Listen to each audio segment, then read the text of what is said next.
to round it out. And it's flamethrower Hunter Brown on the mound for the Houston Astros, and he has been on quite a roll. You see the games and starts, the appearances for Hunter Brown. This is the 28th start for the young right-hander. And Jenny, we'll get to the run that he has been on. And I think for Hunter Brown, it's really a tale of two seasons, much like we've seen with some of our own starters in the rotation.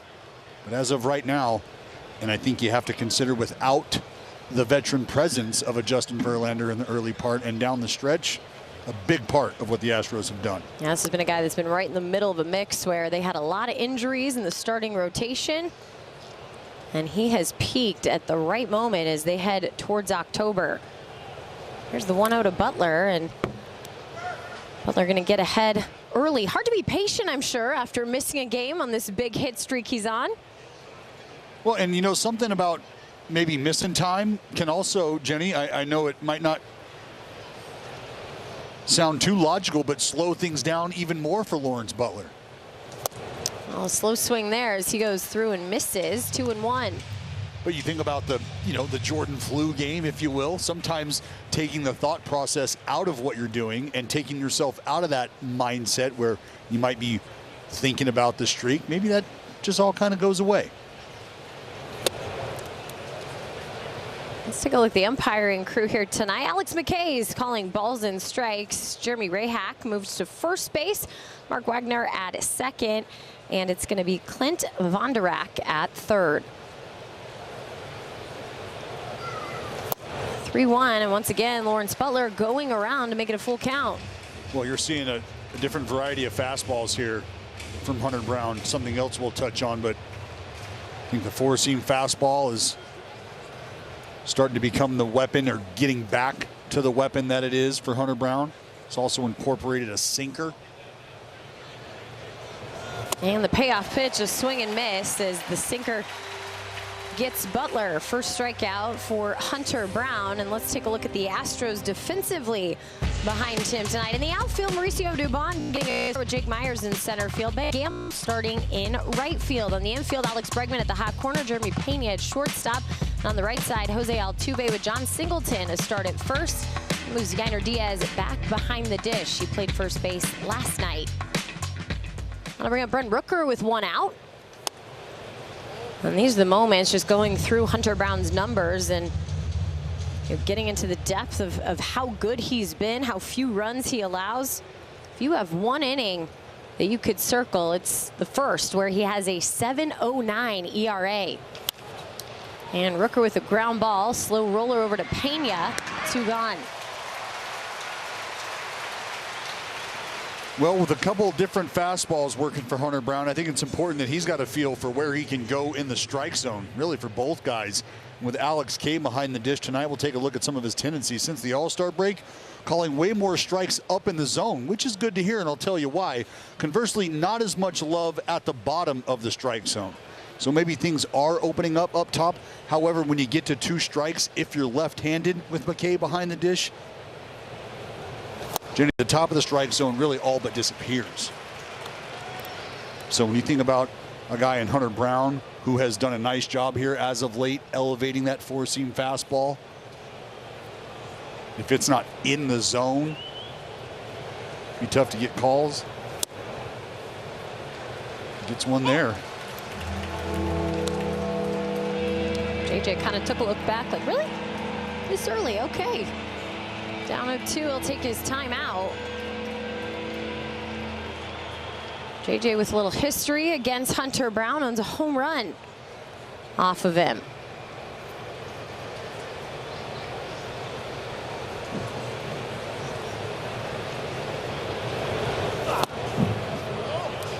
JJ laid off of it. Oh. So back-to-back pitches that the call could have gone either way. Well, and you can see the way Diaz caught it. He didn't want to go around it. And JJ hits one towards center field. That's deep, but it's going to stay in the ballpark. And Jake Myers will make the catch. A 1-2-3 inning to start for Hunter Brown. It's time for Joey Estes to take them out next. First first back here in Houston on this 9/11 Remembrance Day. Here's a look at the Houston Astros lineup. Jose Altuve leads it off, had a couple of knocks last night. Yordan Alvarez behind him. Yainer Diaz slides up to the 3-hole with Alex Bregman hitting cleanup. Then it's John Singleton hitting 5th, followed by Jeremy Pena, Ben Gamel, Jake Myers, and Mauricio Dubon.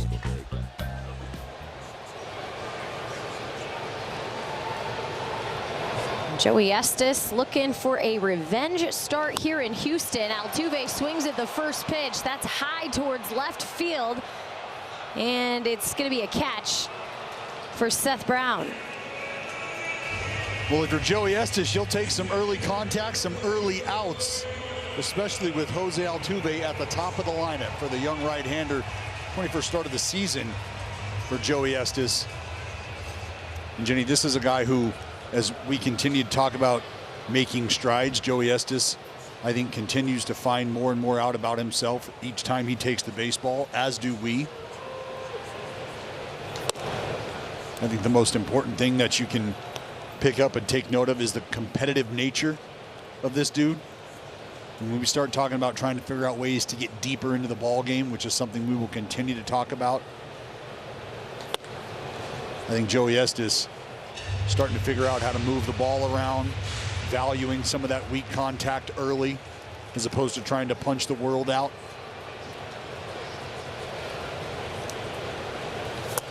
Swing and a miss from Alvarez. Fooled him on the changeup.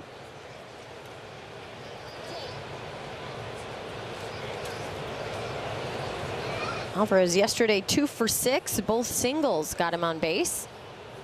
And a swing and a miss there. Joey Estes striking him out. Well, 2 outs. Let's take a look at the defense for the Athletics today. In the outfield, it's the Killer Bees. Brown, Bleday, and Butler from left to right. On the infield, it's Max Schumann at third, Jacob Wilson at short, Zach Geloff at second, Ryan Noda back-to-back starts at first base, and Kyle McCann getting a start as the catcher, going heavy lefty in the lineup against Hunter Brown.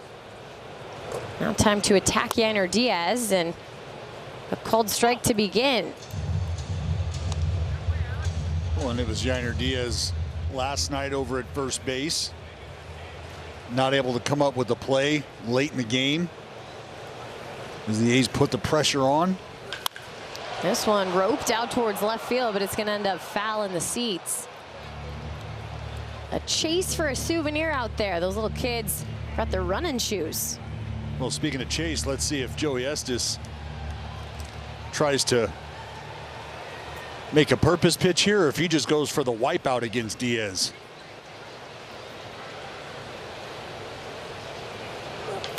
This one on the ground, but foul.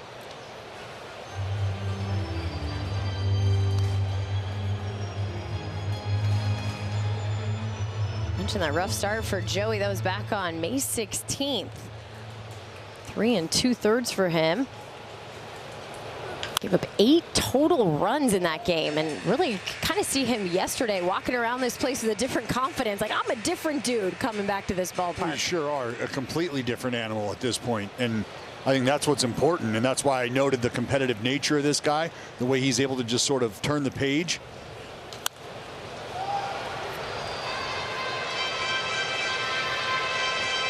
And right now, they are wearing out that slider to Diaz. He's taken a few swings. Not one of them has looked terribly comfortable on it.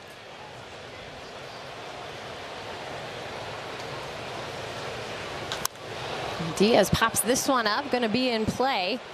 Joey looking for it. McCann finally getting there after throwing the mask off. And a 1-2-3 inning for Estes to start. Scoreless after 1.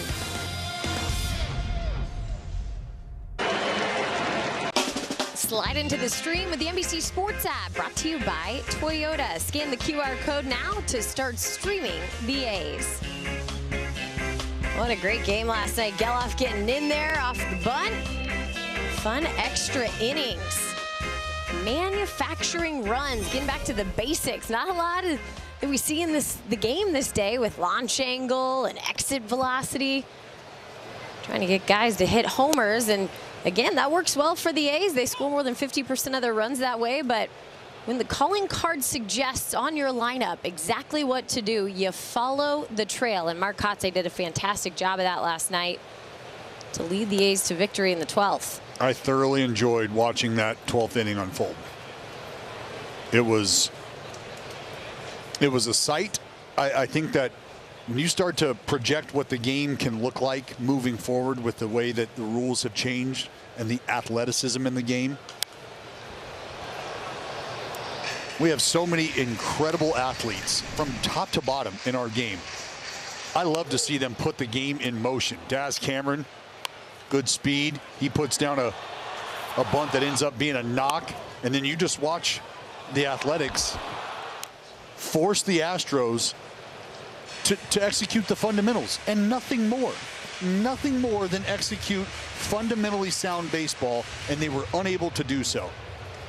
Well, when your manager knows how to bunt, you can kind of pinpoint the guys that can also do the same. Mark Kotsay on the list of most bunts for a hit for the Oakland A's since 2000. He had 10 of those. Nick Allen also had 10. His bunt yesterday was not a hit, but productive nonetheless. Of course, Mark Ellis leading the way with 18 of those.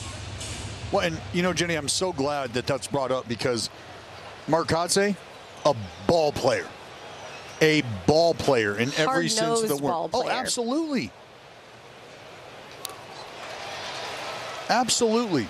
And the other thing is, you know, for him to be on that list, I think that also shows that that was a player in Mark Kotsay who understood his strengths, understood what he did well, understood what he needed to do to help the team in a situation.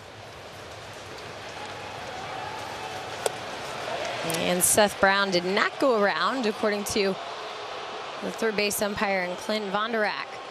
You know, we'll take a look from the side here. Brown able to hold up. No. I'll take it. I'm not arguing. Nope. Nothing to see here. But Jenny, Mark Kotsay, if I remember, probably a career 270, 280 hitter, somewhere in between there. And he gets Brownie to go around that time. Second strikeout for Hunter Brown. And not a ton of pop coming off the bat from Mark Kotsay, but enough. And if you're a guy like Zach Geloff, you got pop. And he showed it last night early. Took Arrighetti for a train ride.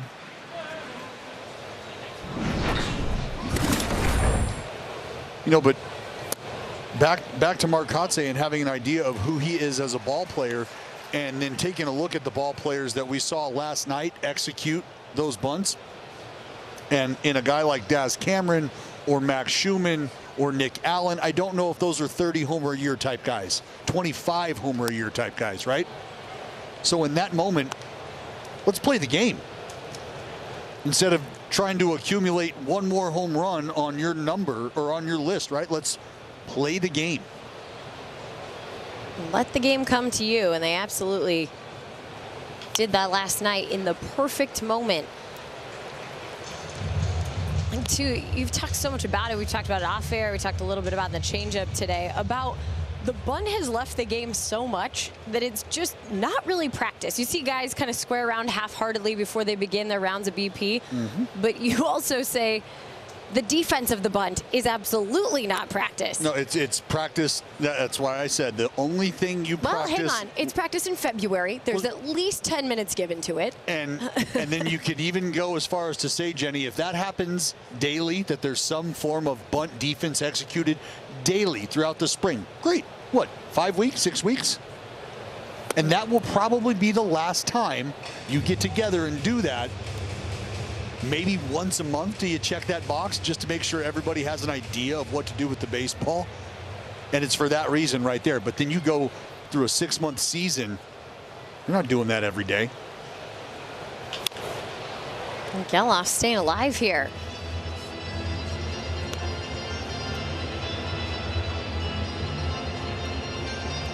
We can talk about compete for Joey Estes. I think that's something from afar, and watching Hunter Brown and the growth that he's had over the last couple months. Easy to see on television, and now here in person. This is a guy real ready to compete. That's going to get through, and Zach Geloff's going to find himself on base, and the hit streak is continuing. A 7-gamer now for Geloff. Well, the bat goes down a hero. You'll take that. Fastball in. Again, it's that crowding sinker from Hunter Brown.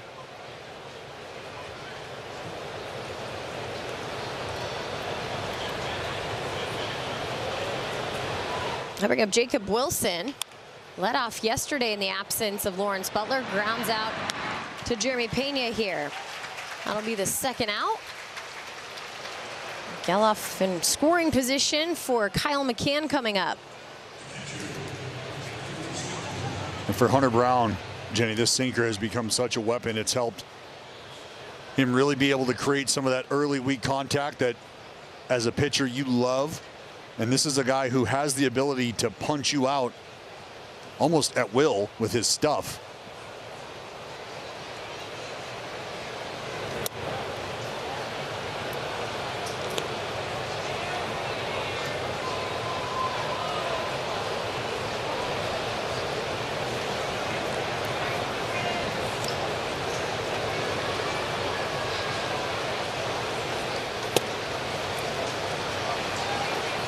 I'll take you back to Saturday. Max steps up, left on left, sent a ball to the right side, not able to field it cleanly, and just more of putting the ball in play. And this is a guy that's been on the roster the whole season. And a backup catcher, had some great moments early in the season, but really when you talk about the role and the growth of Shea Langoliers this year and getting that everyday playing time, this is just the 48th game that we're seeing Mac in this season, and some of those haven't even been starts.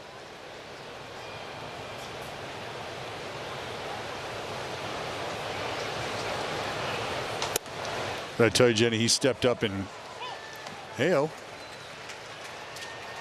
He stepped up in Baltimore, rode Craig Kimbrell out of the yard. Yeah. It's a big moment this season. But for that man right there, Shea Langoliers, who's going to get the lion's share of the work back there, I think that's understood. And for Kyle McCann, the story has been just figuring out a way to stay sharp and get better. You know, maybe without that regular game repetition. And that in itself is a challenge. Here with 2 outs and a runner on second, a full count coming for Kyle McCann.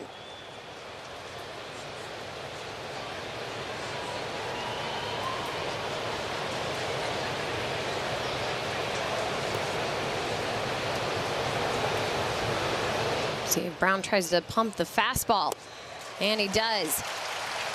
McCann missing, third strikeout for Brown, and Geloff left at second. Join Major League Baseball and the Athletics as we pay tribute to those whose lives were lost on September 11, 2001.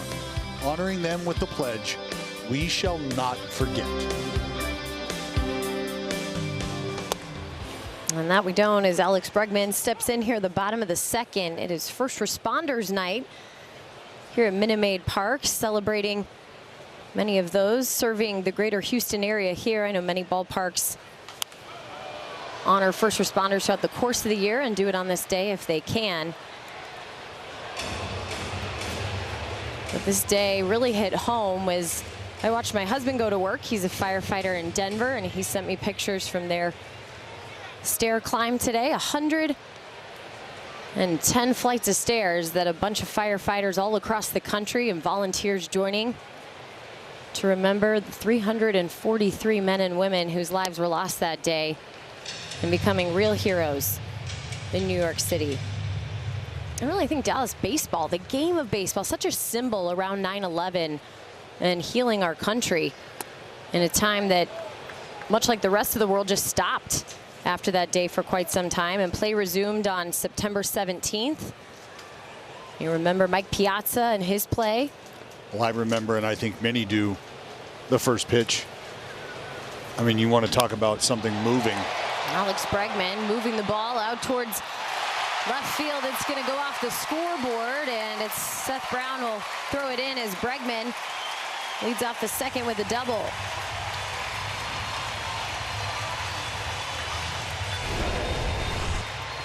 When it was Alex Bregman who the A's got hot earlier in the season, you watch the Astros start to go on a little run shortly thereafter. Bregman here able to sneak a double past Seth Brown off the wall. And Jenny, last night it was. What a play from Ryan Noda. Gets there on the line. It'll move Bregman up. Productive out for John Singleton, but I know where you were going. It was Singleton off the bench with a pretty big moment in the game last night. Well, not only that, but something that the Astros were unable to do was get that big knock with runners in scoring position. 2 for 17. Astros left 13 on base. And there's a shot towards Noda. He knocks it down. Someone has to get there, and Geloff can't beat Pena to the bag. And with the speed and hustle of Pena, Joey Estes is going to have to be on the move very, very quickly for this play to unfold in their favor. See, it's a hard hit ball, but with Noda shading over towards second base, really right next to Zach Geloff, and Joey Estes, his initial break was over towards third base. There was no chance they were going to get a hustling Pena. First and third now, 1 out. And the pitch upstairs towards Ben Gamble outside.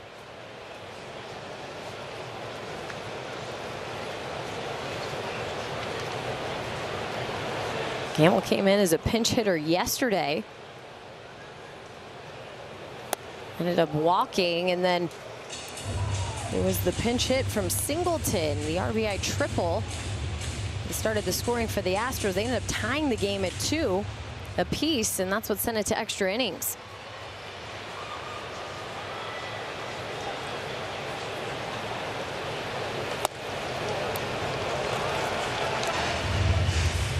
Well, Jenny, with the Astros inability to get the big hit with runners in scoring position last night, sitting here 3-0, the chance Gamble's going to take. Pena's not going anywhere, but do they think about maybe moving Pena up?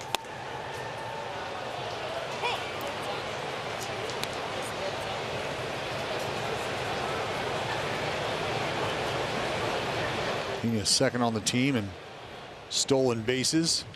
Is 16, set behind Altuve with 20.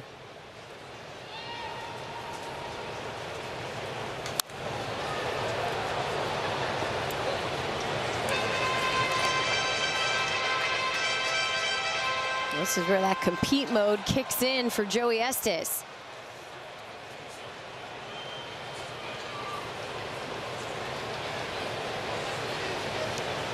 Here's the payoff pitch. Pena does take off, but it's out of the zone. Won't matter as the bases have been loaded.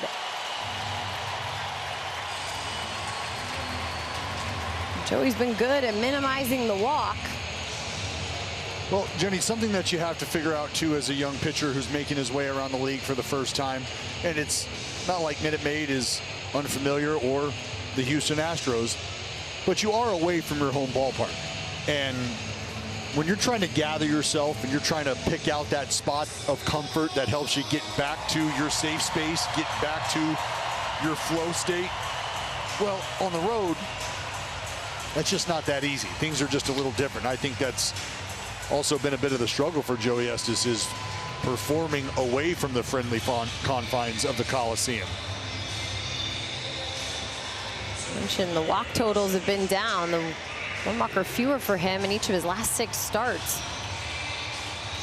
Last start against Seattle on September 5th.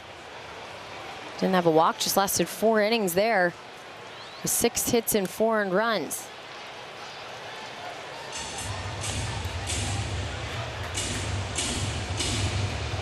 How does the approach change for Estes here against Jake Myers with bases loaded? Well, right now he's Got an opportunity to get a ground ball here, and that could mean 2 outs, and we're out of the inning. That's the ground ball Jake Meyers didn't want. It went off his body. Yeah, right above that shin guard. Shin guard's only good for as high as it goes. And for Kyle Tucker, who's not in the lineup today, probably sitting on the bench, just feeling a little squeamish after that one. It was a foul ball off his shin that ended up has a fracture and left him out for several months, giving him a day out of the starting lineup today after going 0 for 6 last night as the designated hitter. This one towards center field. J.J. Bleday will go back to make the catch deep enough for Bregman to take off, and it'll be a sacrifice fly to put the Astros on the board first.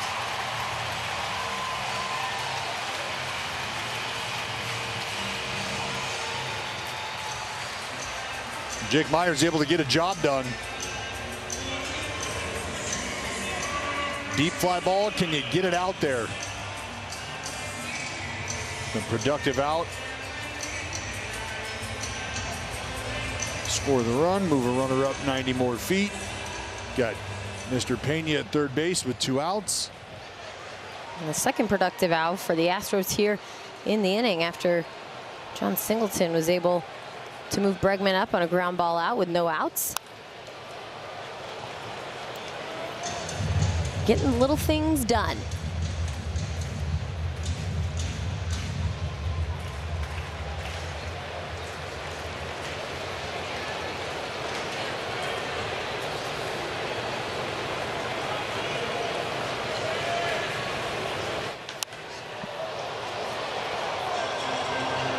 I'm going to tell you, quality eye black game from Mauricio Dubon. Not too thin, not too thick, not overdone.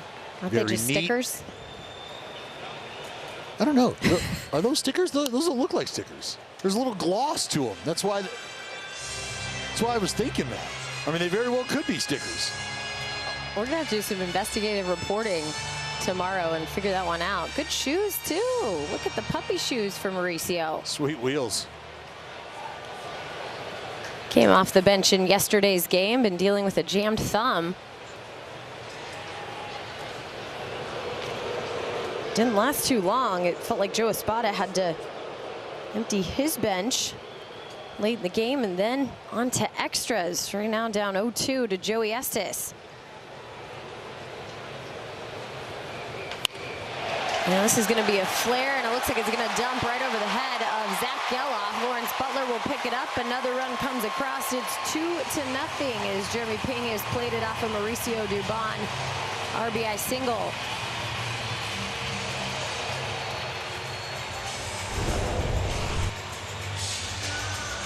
Well, Dubon just catches a mistake up. And we know that, you know, off-speed mistakes are typically what hitters are looking for. Typically, that's what they're able to execute a decent swing on. They see a mistake out of the hand. They see a pitch just kind of setting up, elevated. You see their eyes light up. Right now, nothing more than that for Joey Estes. Just a pitch up. And Jose Altuve aggressive on the first pitch. Lawrence Butler going back. He'll jump up and make the catch. Welcome back, Lawrence Butler, getting that defense going. It's 2-0 Astros after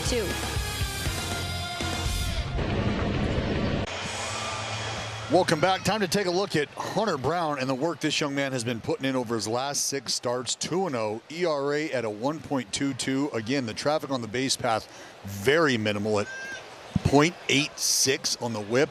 Opponents hitting under 200. He's punching folks out, not walking many. Pretty good recipe for this young man. And I think the Houston Astros, heading into the most pivotal time of the season, to have a guy like Hunter Brown clicking the way he is right now. I think you start to look through lineups, Jenny, offensively. You start to try to identify guys that can step up, maybe come into their own in a crucial part of the season. I think about Jeremy Pena for this club. The departure of a guy like Carlos Correa How do you fill that void? Well, how about you plug in an ALCS World Series MVP? That's a pretty good way to make up for any sort of vacant production. Worked quite nicely for them a couple years ago, and this will work nicely for Max Schumann. Line drive into right field, and he leads it off with a single. Jenny, time now for StatCast, powered by Google Cloud. We're going to take a look inside of the gas tank of Hunter Brown. Not the toolbox, but how hard are we going? Well, about 95, 96 plus on the four-seamer. Same with that sinker. In the cutter, little variation of those fastballs. The slider at 89, 90, change up at 88, and then that slower knuckle curve that you might see here and there, about 82-ish.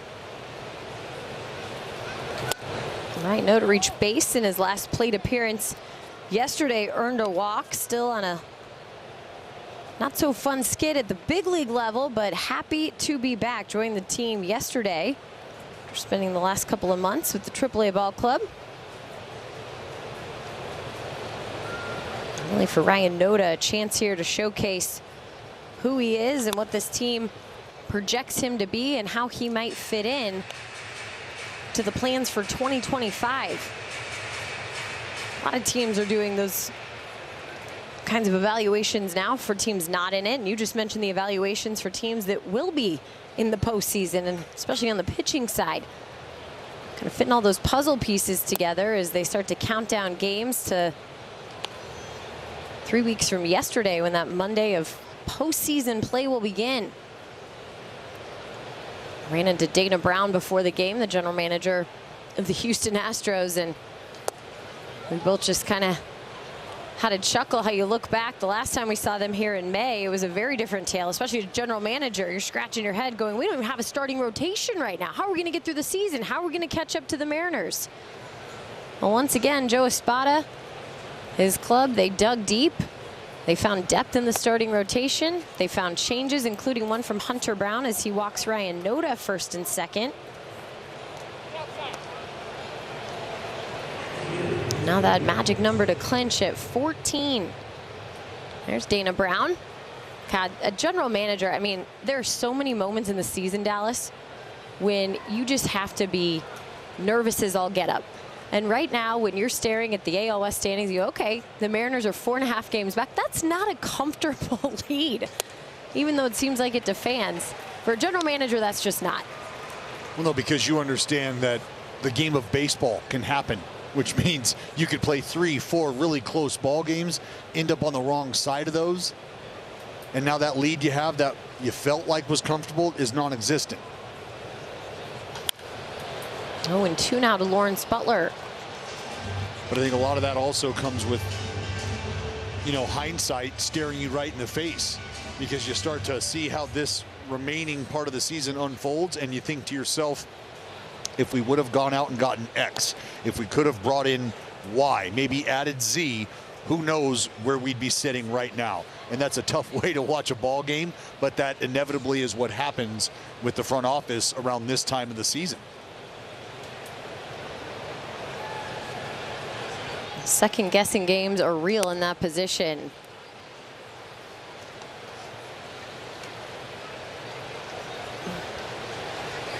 Butler looking to drive in a run here. Great opportunity. You mentioned runners in scoring position for the Astros yesterday. 2 for 17. Well, the Oakland A's just 1 for 11. This one's skied high towards the roof. It'll stay on the left side of the infield. Jeremy Pena will make the catch, but it's an infield fly rule, and Lawrence Butler will be the first out.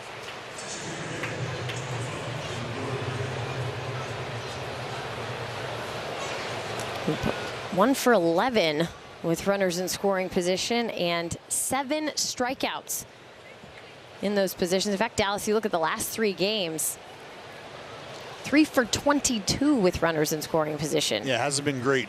And again, that's, I think, something that kind of gets covered up at times if you're able to hit the big homer at the right time. Or manufacture runs at the right time.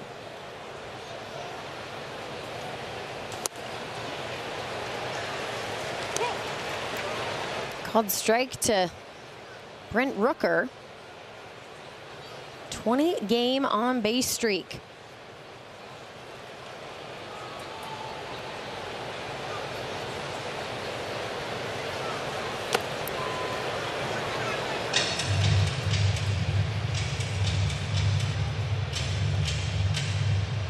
year ago today, Brent Rooker hit a home run in this ballpark that went 442 feet.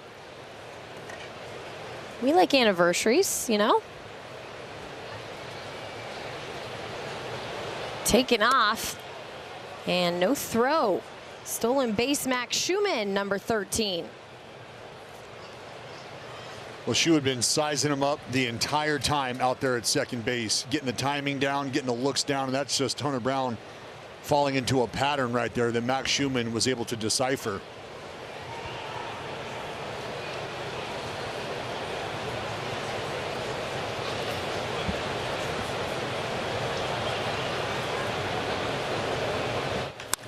Yeah, it's going to sneak through.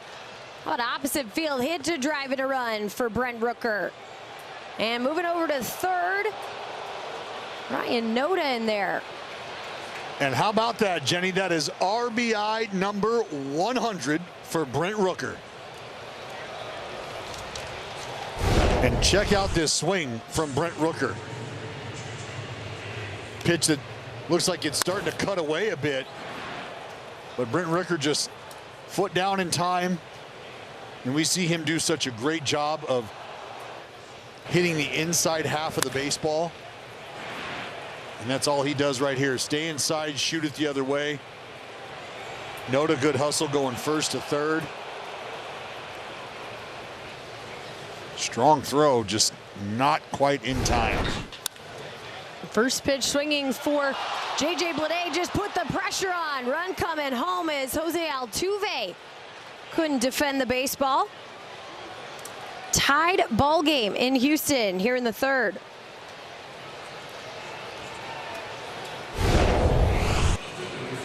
Well, I don't think it's any mystery, Jenny, that last night this is the part of the game that cost the Houston Astros, and it was the defensive effort, lack of.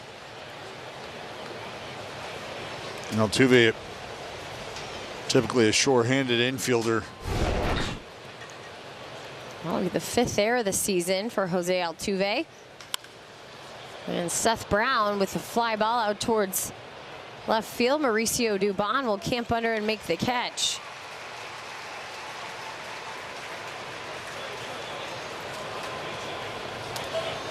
Matt Olson, the last one to get over 100, 111 for him in 2021. So good to see an Athletic here in 2024 reach the century mark.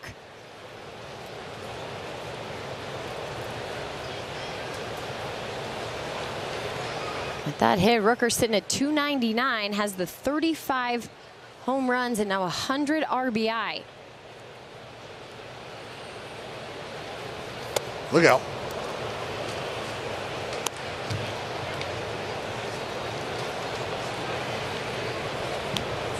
Well, I think it's just a nice round number for Brent Rooker. I think it's a number that jumps off the page for a lot of folks, understandably so. 2-0 here for Zach Geloff, and it's time now for our Blue Moon Light Bright Spot. Most home runs by a second baseman in Athletics history. He had another yesterday, 17, climbing the charts. Jurickson Profar and Jed Lowry right above him, but it's Mark Ellis, leader in the clubhouse for most homers by a second baseman in the green and gold, and that was 19 back in 2007. Well, the goal is to get there for Geloff, looking for a 2020 season.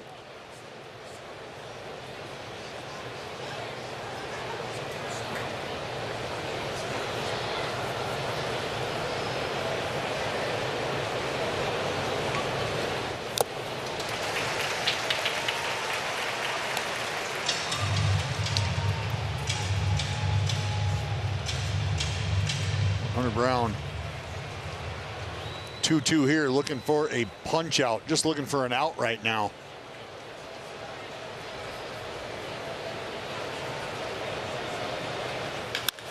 This one on the ground to Pena, and he'll go to first and get Geloff. There's the out that Brown was looking for, but the A's looking for runs, and they got some. Brent Rooker, RBI number 1.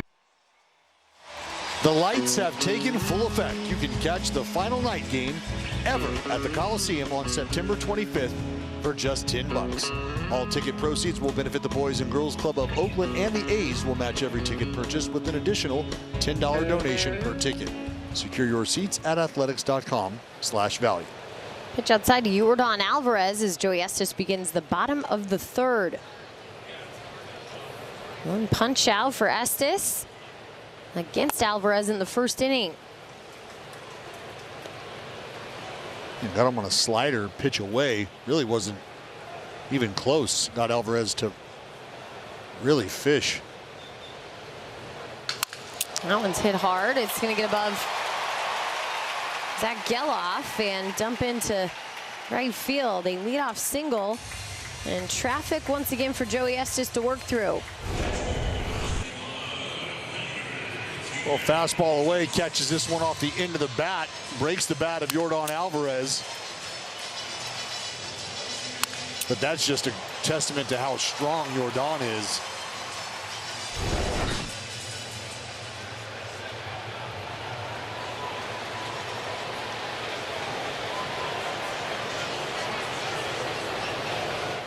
Yanner Diaz swings at the first pitch towards Lawrence Butler in right field. He's going to have to chase it down. It bounces on the line and a foul ball called.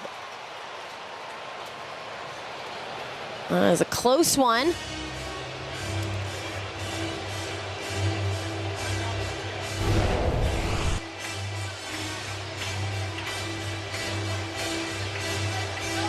Lawrence Butler. Jenny, I know he's back in the lineup tonight, but I think we've all kind of been there. You're not feeling great, and in Lawrence's case, unable to be able to participate and play, but now you're back out there. And I tell you, the hydration, the energy level, I promise you he's not 100%, maybe not even close. Man, that's going to be down the third base line under the glove of Max Schumann between his legs, and now it's going to bounce around in left field. Yordan Alvarez chugging home. Here's the throw from Jacob Wilson, not in time as Alvarez stands up, crossing home plate, and Yanner Diaz with an RBI double. The Astros take the lead 3-2. And Jenny, this is about footwork here for Max Schumann, just sort of caught in between which route he wanted to go. Was he going to get in front of this and sling it over from a low arm slot, or was he going to backhand it? And I think when you take a look here from the front angle, you'll see him with that glove just sort of in between how he wanted to field it. And that indecisiveness is what ended up costing him. And remember, it's Max Schumann who has slid over to third base here with the return of Jacob Wilson to shortstop. But this is what I'm talking about. You'll see the glove sort of goes with the forehand initially, then maybe the backhand. And right there at the very end, it's the backhand.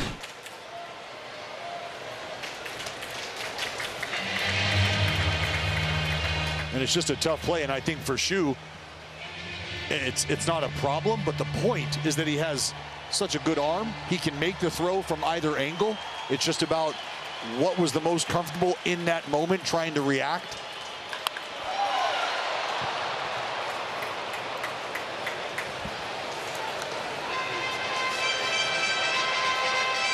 That's Schumann's 14th error of the season. You said it, a guy that's played a lot of shortstop, now moving over to that third base position.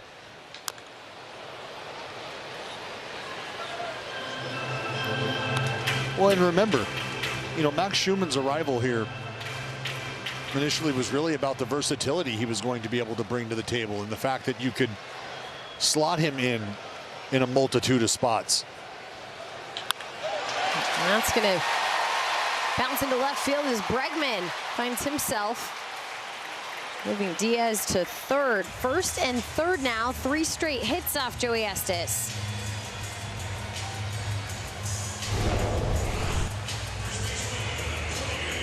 Slider just stays up, and Alex Bregman stays back on it.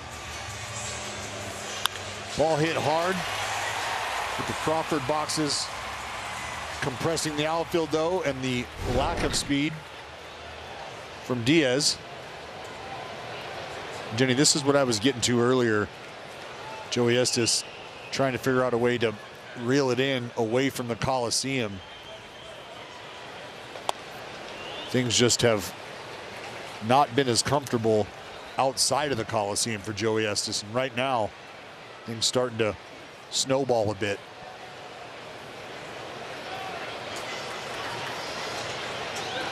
Here's the 1-0 to John Singleton. Opens up the count, and take a look at last night. Well, he squared one up dead central. Don't know that JJ was going to have a play either way. That ball was hit hard.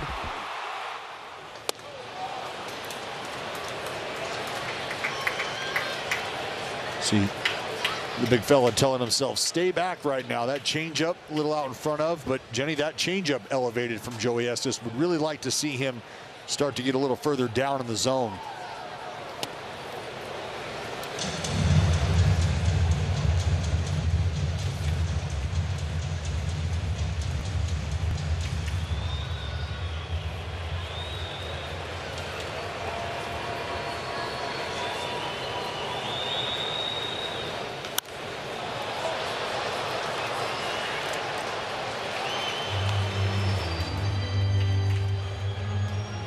John Singleton's been one of those bats that the A's have been able to count on at different points throughout this season.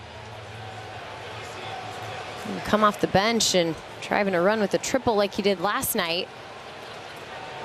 Good resume building for him in October. This one popped up. Schumann will call for it. He'll make the catch, and one gone.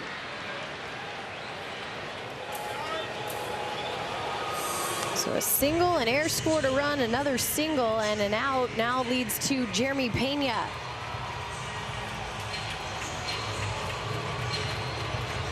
And Pena with a hole open on the right side.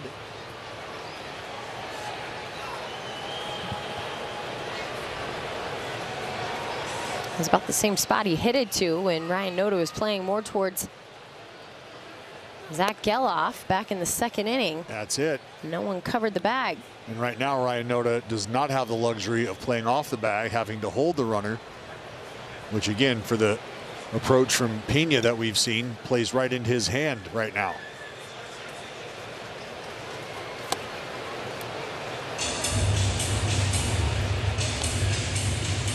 Well, a ground ball in a location that a defender can get it would play well for Joey Estes here.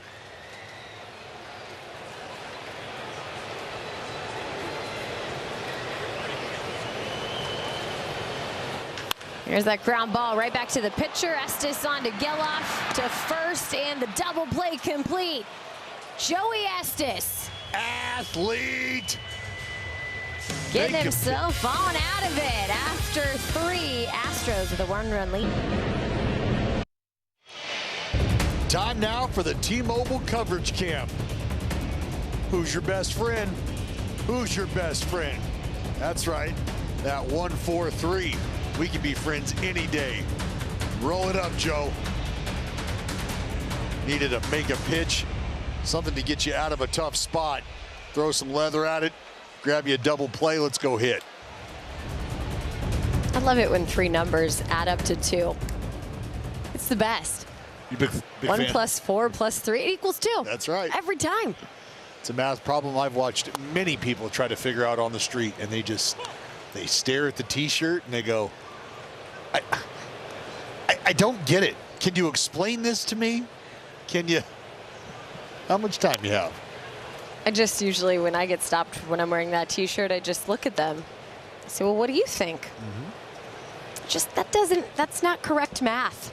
Well, it isn't the game of baseball. It is if you go to my math class.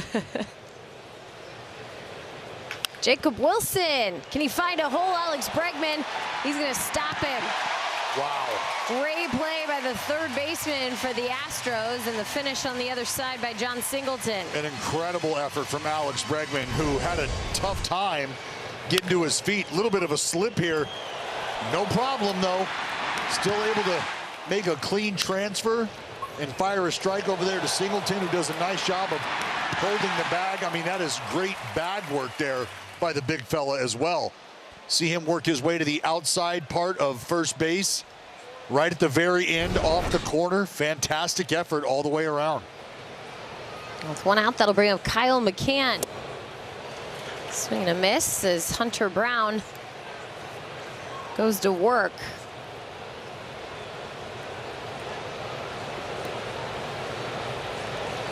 We've seen him pump the fastball plenty as he approaches this lineup the second time through. You're kind of starting to see the showcase of some of his other pitches, the knuckle curve included.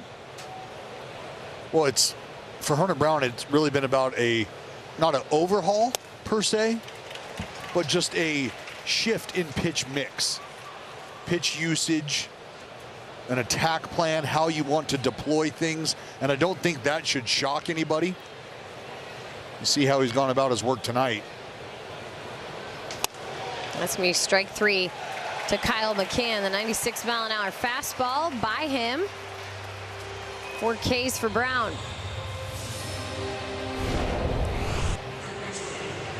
Well, just locked up Mac. Not much he can do there. This is dotted up.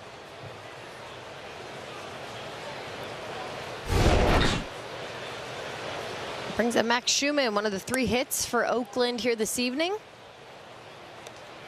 Borderline pitch favoring Schumann, 1-0.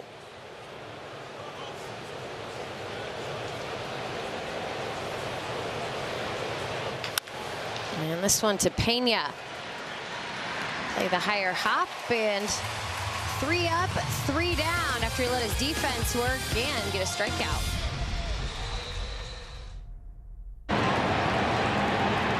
Reproduced or retransmitted in any form, and the accounts and descriptions of this game may not be disseminated without the express written consent of the Athletics Investment Group, LLC.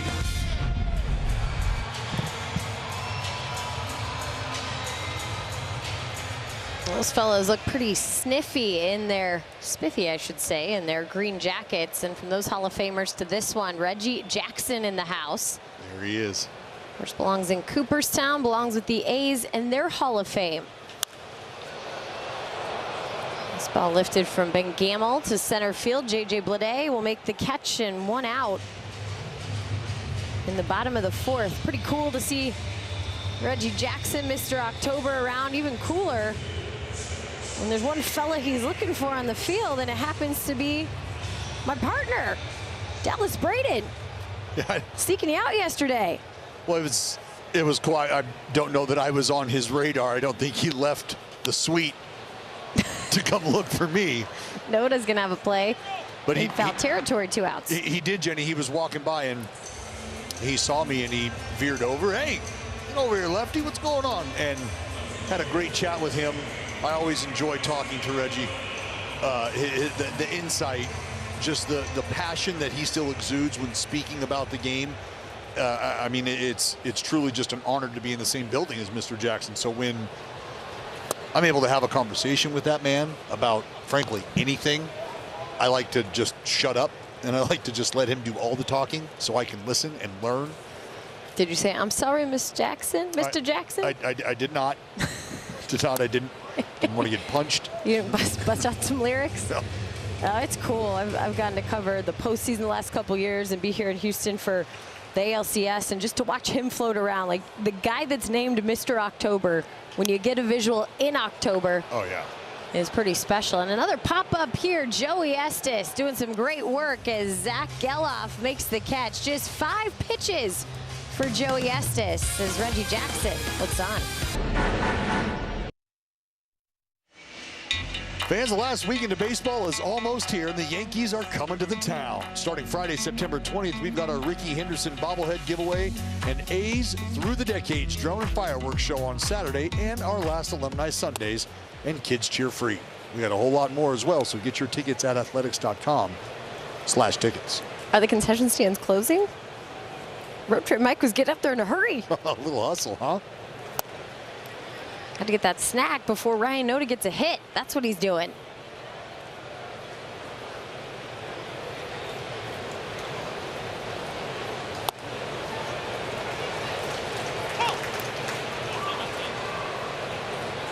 Ryan Noda's done some defensive work tonight.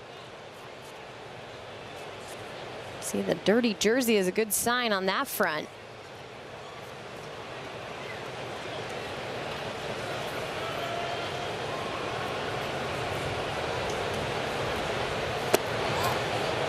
Holds up there, 2-2.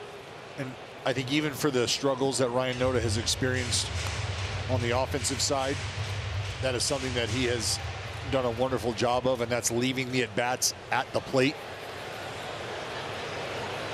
Going out and doing whatever you can on the other side of the ball to help the team win.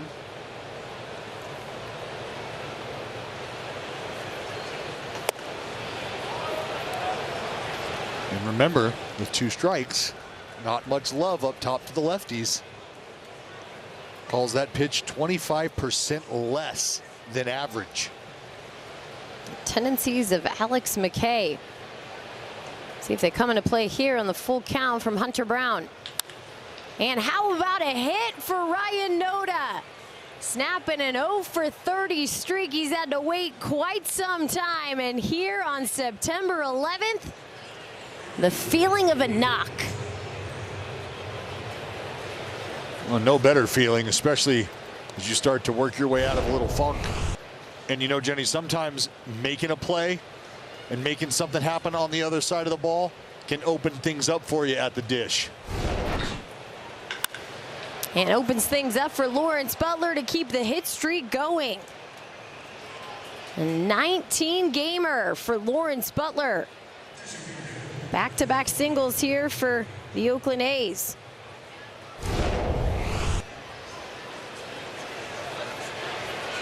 Well, pitch down in the zone. Lawrence Butler able to stay back on it, 88. Change piece. And there it is, Lawrence Butler. Now 19-game hit streak. Knocking on the door of Burnsy. I know you talked to Eric Burns about that on Sunday when you guys had him on for Alumni Sunday. Got an up-close and personal look Burnsy did at what Butler's doing. Well, and you know, guys show up to the ballpark, guys show up in ballparks on the road, and there's a couple guys they want to see right now. A couple guys they want to put their own eyeballs on. Where's Mason Miller? And how about this kid named Lawrence Butler? I got to see these dudes. And you can see why. Here's another dude that you like to see. Rooker getting to 100 RBI. 4 behind the RBI leader in the American League, and Aaron Judge, who has 126 of those here in 2024. Making a pretty solid case for that old MVP trophy. Well, I think in both leagues right now, you've got a couple guys at the top of each one of those lists doing some damage in their own right. And I think, you know, outside of what has turned out to be historic runs for Aaron Judge and Bobby Witt Jr., I think there's a world where Brent Rooker, you know, could potentially receive some down ballot MVP acknowledgement.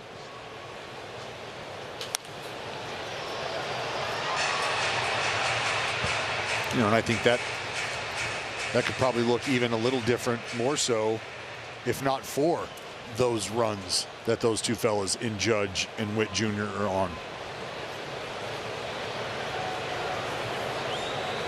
I mean, he's closing in on a marker where he could get close to the 40 home run total after having 30 last year. The build for him is real, and I think, too, it just solidifies when you look at your stats. Last year wasn't a fluke. A lot of people want to tell me it was. He came into this year knowing it wasn't, knowing the contributions he could make to this offense. And he put a stamp on this offense. He said, we're going to hit home runs. I'll be right in the middle of that. Well, and he also, I think, answered the question about whether or not he was somebody that could start to ratchet up the average and still keep and, you know, maintain, sustain that power.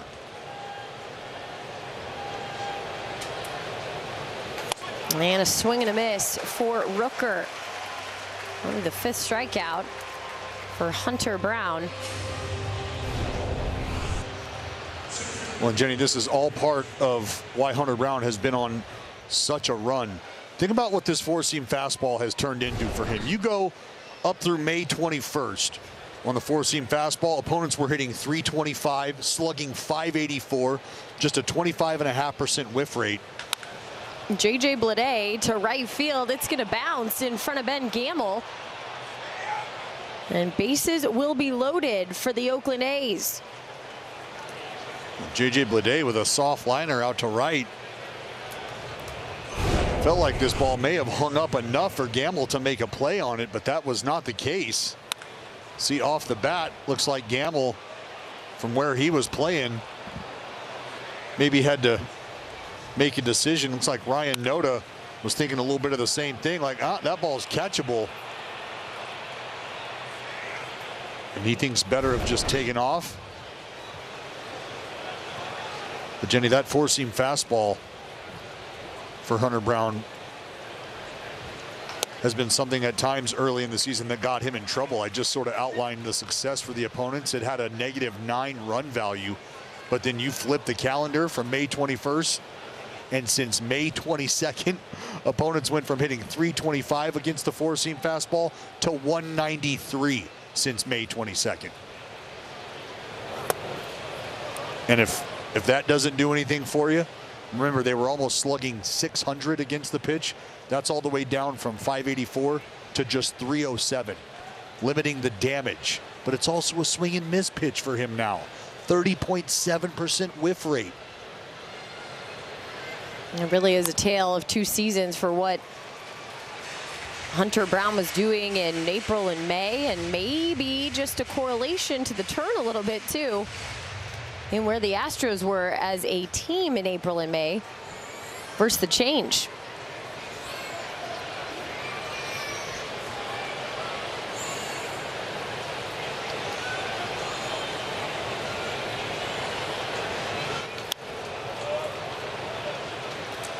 Just force feeding him the four-seam fastballs. Take you back to last year, last May. He says, "Excuse me while I leave the building." The Seth variety of the Browns winning that battle. Man, a swing and a miss. Hunter wins this one. 2 gone.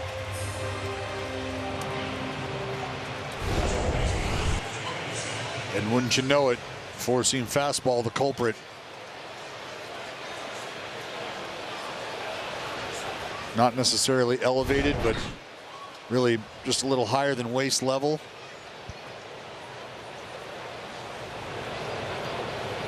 Zach Geloff has 3 friends hanging out on base, and Noda, Butler, and Bleday. A's trail by 1. Had to battle back after they got down 2-0, tied the game in the 3rd, and then gave a run back in the bottom half of that inning.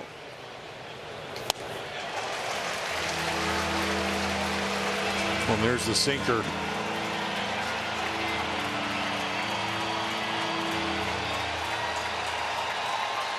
Sinker's a pitch that has also helped Hunter Brown stay away from some hard contact when guys start to sit on that four-seam fastball. Doesn't bite there, but he does get punched out. Zach Geloff goes down looking. 3 strikeouts in the inning for Hunter Brown, and he leaves the bases loaded, full of A's.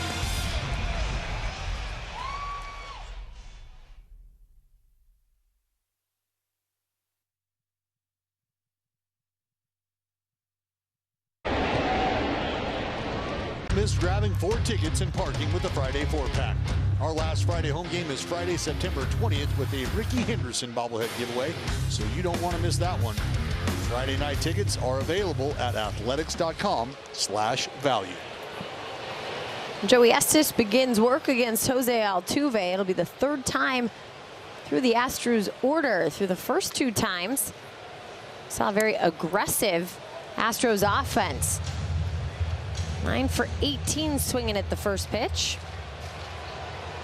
Something we've become accustomed to in watching Jose Altuve as their leadoff hitter. It seems to be more and more of a game plan for their offense. There's Joey Estes in the numbers third time through. He's seeing Altuve for that third time right now here in the fifth.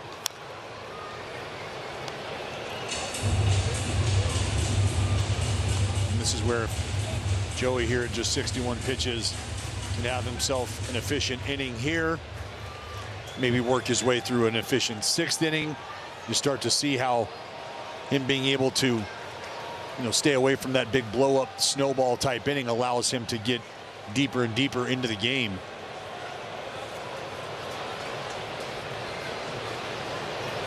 Looks like Jose Altuve may have an issue with something in his eye, or well, it looks like he's actually pointing, looking at him from here, pointing to his side.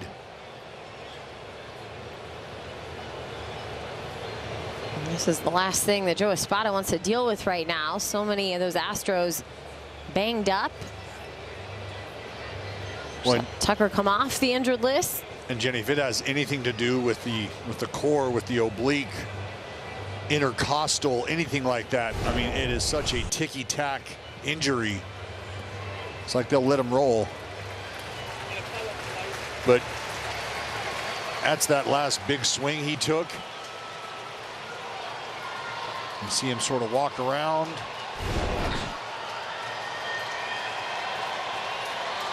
Here's the 2-2.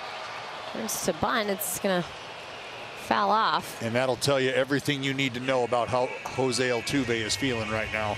Not good. Tried to stay in there, and my guess is as soon as he started to feel the load, he knew this ain't happening. This is a done deal, and I got to believe he probably just told Joe Espada, hey, I might have to go get this taken care of. I don't know if this is something I can continue to grind through.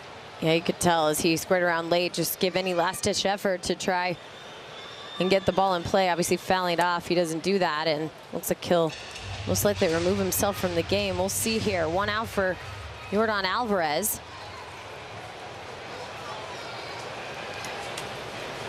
Has the one hit, but Joey owns 3 strikeouts against him in his career. And not a bad guy to have, and I know it's a small sample size right now, but have some success against the way that he has.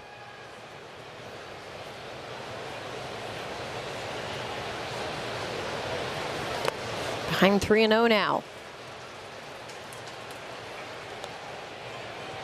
Well, Joe Espada has Chas McCormick sitting on the bench tonight. He left the game yesterday with right wrist discomfort. Now you're looking at the potential of having Jose Altuve the rest of this game.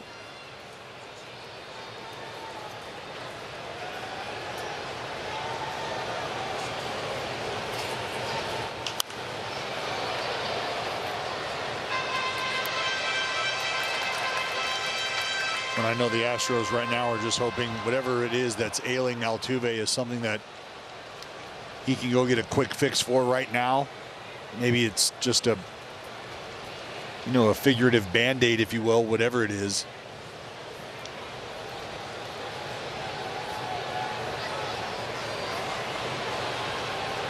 And the payoff pitch, that's going to be hit past Ryan Noda into right field.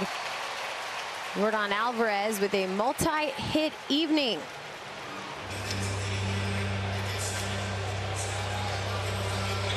Well, Oakland's had to deal with their own injuries, making a move today again. Ross Stripling placed on the IL with a back strain, felt it lock up yesterday. So they've purchased again Kyle Muller. Remember, he was DFA'd, cleared waivers, sent down to AAA. So brought the left-hander up today. He's stretched out and can fill that void as needed in long innings. And Schumann on to second, Geloff over to first, and another ground ball double play to get Joey Estes out of an inning.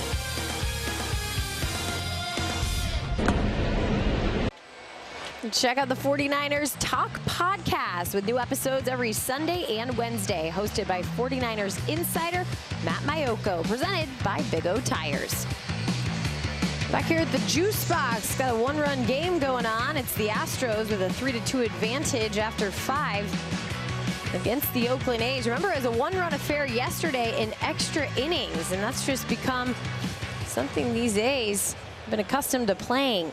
9 of their last 15 have been one-run games. That's it. And we saw this early in the season with this group, and unfortunately, Jenny, some of those tightly contested ball games were not going by the way of the green and gold.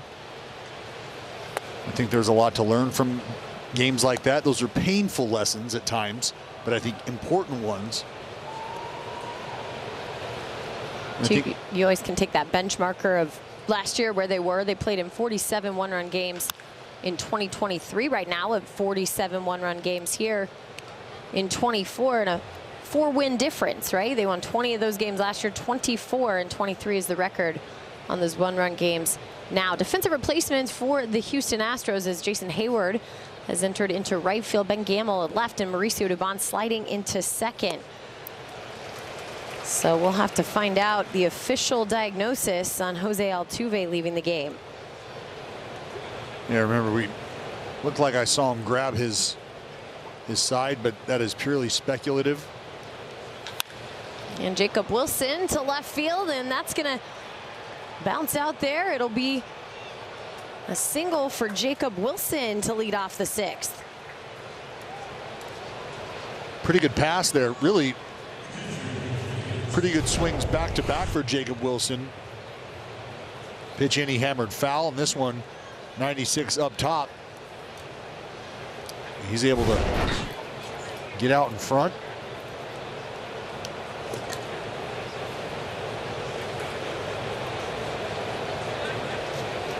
Kyle McCann 0 for 2 today.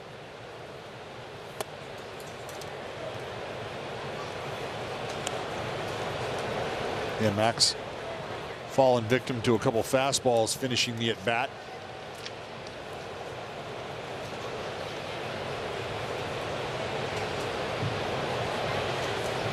How do you just change in the middle of a season like that for Hunter Brown? You know, we kind of talked to our counterparts over there with the Astros TV, and Jeff Blum, Julian Morales, Todd Callis do a great job. Just talking about how he worked with the pitching coach. Things weren't working. The ERA inflated. Got to figure something out. To left field and deep at the warning track. It's going to go over. A home run for Kyle McCann, and the Oakland A's up by 1. A Crawford box shot for Kyle McCann.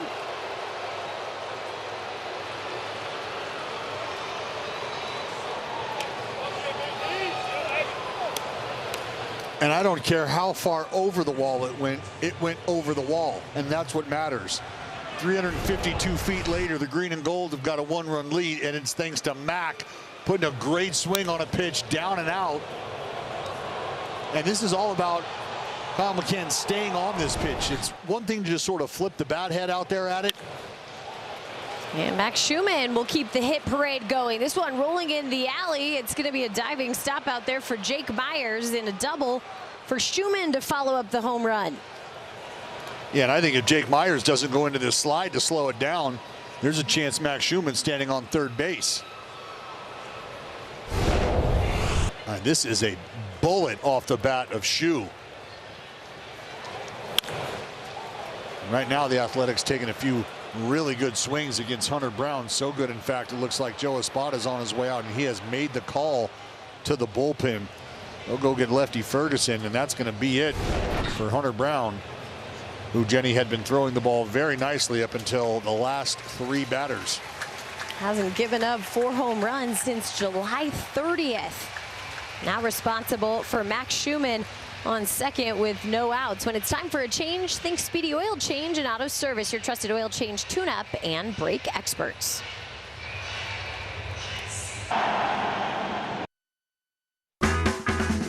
It's a bird, it's a plane, it's the Man of Steel. Don't miss out on this Ricky Retro bobblehead giveaway. You can celebrate the A's legend and Hall of Famer during the final Friday night home game at the Coliseum. And remember, that's Friday, September 20th, and we take on the Pinstripes. Get your tickets at athletics.com/tickets. But don't blink, because he'll be gone. That's right, quickly, very quickly. And I do not recommend stealing somebody else's. I know the theme might be steal, man of steel. Be the individual of sharing. I appreciate that. 97 pitches for Hunter Brown, 5+ innings, responsible for Schumann at second. Right now, 4 earned runs for him, 7 strikeouts, and you can tell that frustration. This is a guy who has been absolutely dealing since the beginning of June. And he's happy to rough him up and get to that bullpen. Caleb Ferguson taking over. Pitch outside to Ryan Noda.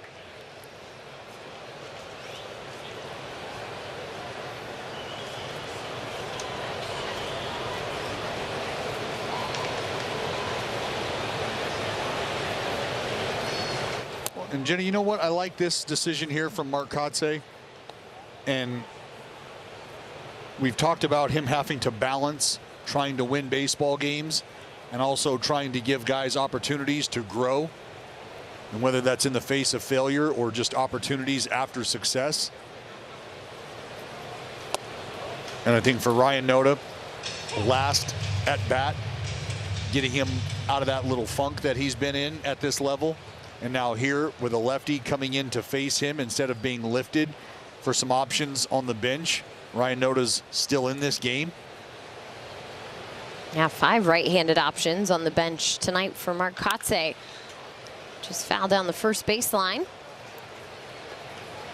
And I think that has something to do with what we were talking about earlier and the effort that you see from Ryan Noda on the defensive side of the ball. And you've got a true first baseman.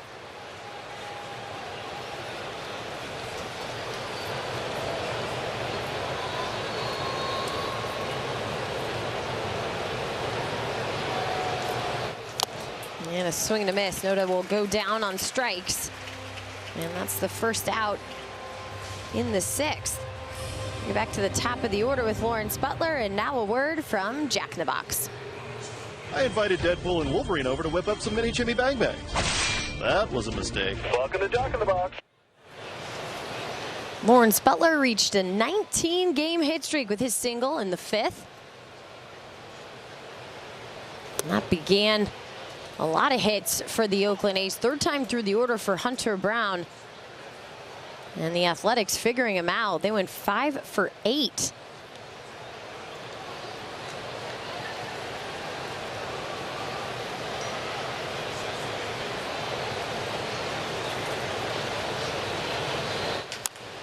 That's going to be a chopper over the head of Ferguson, and Pena will pick it up onto first. And Lawrence Butler out. 2 gone with Schumann now standing at 3rd.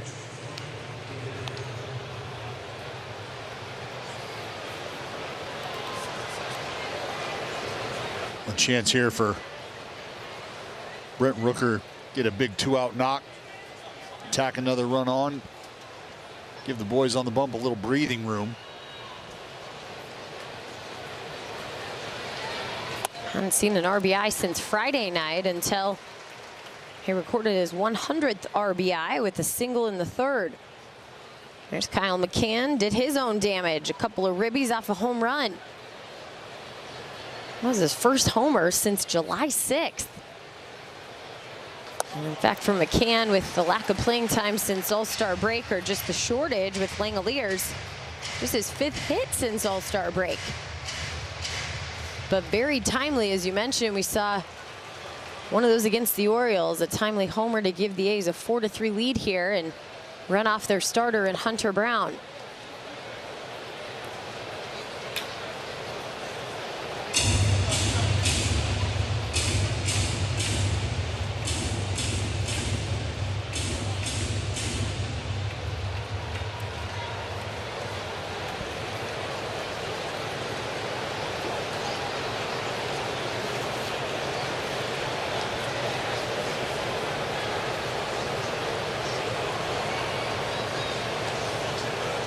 One-two to Rooker, and that's going to find a hole. The opposite field approach today for Brent Rooker. Plates another. It's 5-3. About as pro as it gets. Just about as pro as it gets. And I promise you what Brent Rooker is saying to himself right there at first base is just confirming for himself, look, I know what I'm doing, and I know what you're trying to do to me. And you're not going to win this battle, my friend. You're trying to heat me up. You're trying to cut me off. Not going to happen. I'll shoot you the other way. Got a hole open. 101 RBI now for Rooker as J.J. Bleday swings and misses.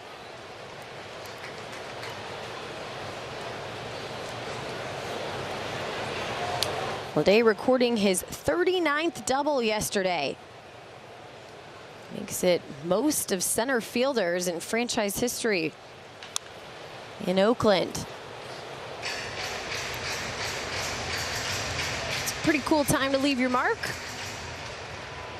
I'd say. It'd be tough to break that one.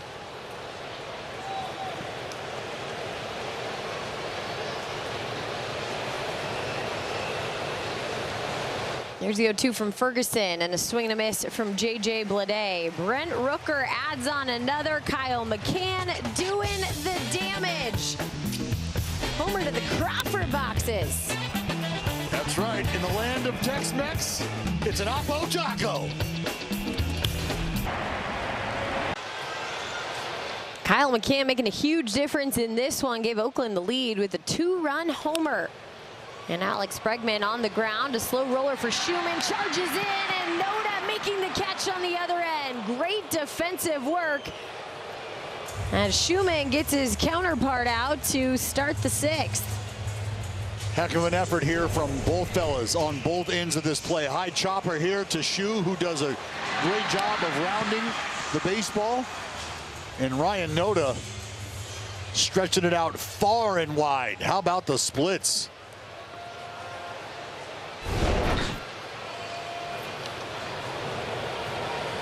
John Singleton, the batter now. Pitch outside from Joey Estes. Joey sitting at 71 pitches here in the bottom of the 6th.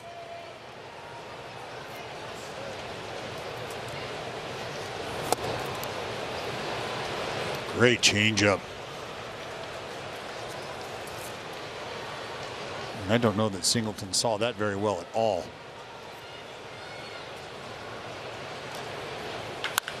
This one he saw. It's out towards center field, and the ball heading towards the wall. J.J. Bleday leaping up to make the catch. John Singleton had other plans surrounding the bases. Instead, he'll just turn and head back towards the Astros dugout. Struck well, just not well enough. Oh! He thought he had it. He thought he had it. Nay, nay. Not so much. That's a tough one. Oh, man. Well, you can catch John Singleton tomorrow. Down bad, crying at the gym. Not good.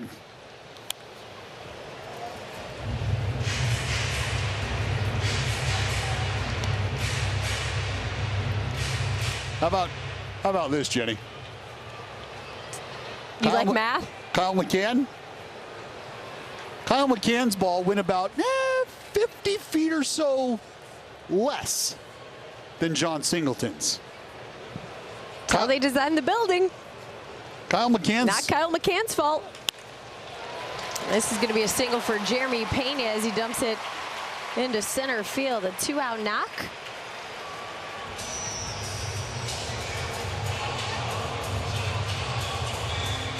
I mean, the Crawford boxes giveth and they taketh away, right? They sure do. I mean, how many home runs does Alex Bregman have over there? Well, I mean, between the Crawford boxes and Yankee Stadium, I don't know that there's two ballparks that giveth more. Well, we just saw Great American Small Park. They tend to do that out in Cincinnati. True, very true.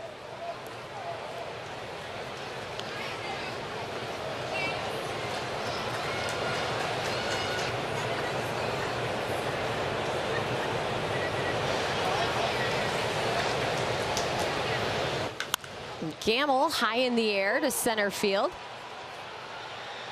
And it'll ultimately be Blade making the catch. 9 pitches for Joey Estes. Found a way to be very efficient here in Houston. This 7th inning is presented by Energizer. As we welcome you back to Minute Maid Park. The A's looking to tack on a few more insurance runs, up 5-3. Seth Brown a swing and a miss off Caleb Ferguson, who remains in relief.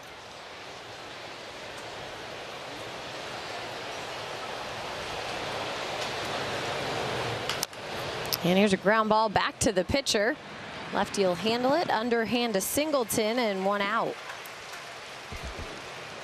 Time now for Energizer stats. When you look at home runs at Minute Maid Park by an Oakland A, Seth Brown sits on that list. 4 home runs. Matt Olson had the most, 9 of them right here at the juice box, followed by Marcus Semien and Chris Davis, tied at 7.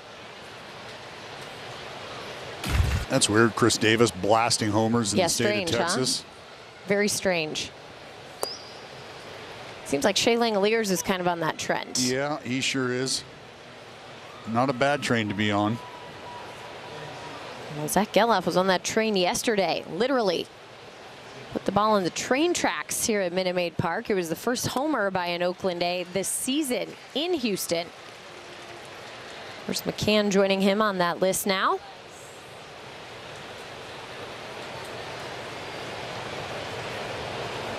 Pat Geloff yesterday added a steal to his total as well. A homer and a steal in the same game. Hadn't happened for him since the middle of June. Here striking out for the 2nd out.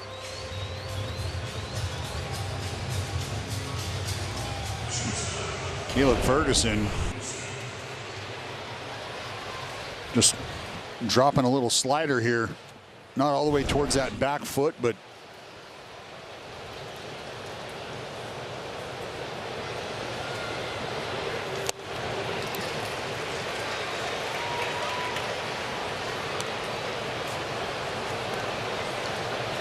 Jacob Wilson 1 for 3 here in game 2.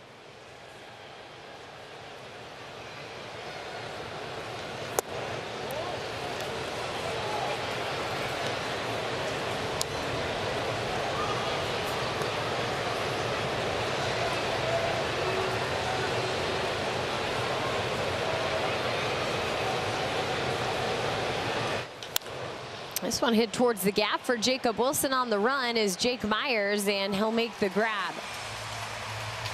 3 up, 3 down in the top of the 7th. And as it's time to stretch here at Minute Maid Park on this 9/11 Remembrance Day, we will stay to listen to God Bless America. Responders Appreciation Night. We kindly ask that you please rise.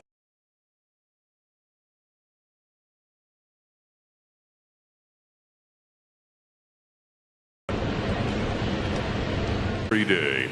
From the Houston Police Department, we're happy to welcome back Officer Kiana Nelson. Please join her now for the singing of God Bless America.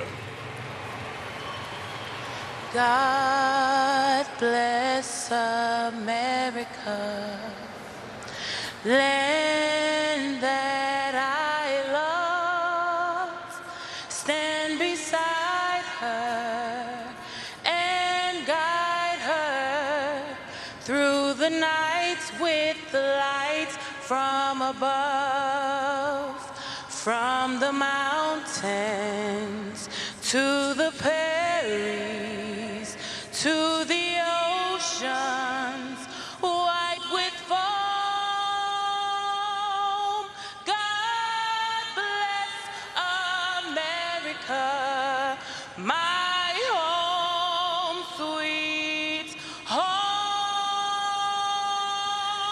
God bless America, my home, sweet home.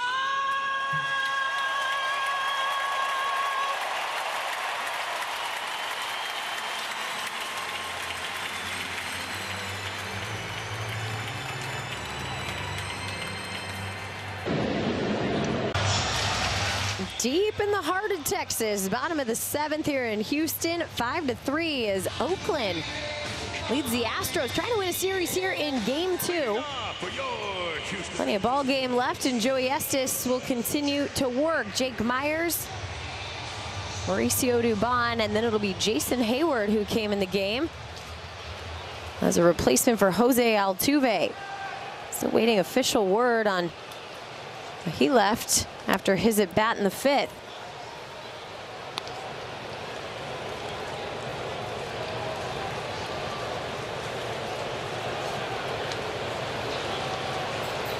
Sacrifice fly for Jake Myers tonight, part of a 2-run inning in the 2nd. It gave the Astros the lead, and it was uphill from there for Oakland's offense, as you see TJ McFarland warming up. But no problem, they just kept working after Hunter Brown. Jake Myers with the fly ball to right field. Lawrence Butler with all the room for the routine out. I know we showed you TJ McFarland there, but remember, Yordan Alvarez, lefty, righty, doesn't really matter.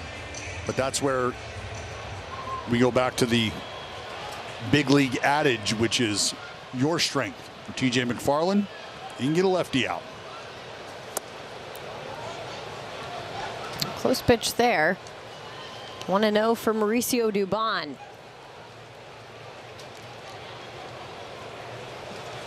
Well, we've seen Joey Estes work through some spots tonight. He had a couple of innings with just a couple pitches, Dallas. But other than that, got himself into some jams, used the ground ball double play.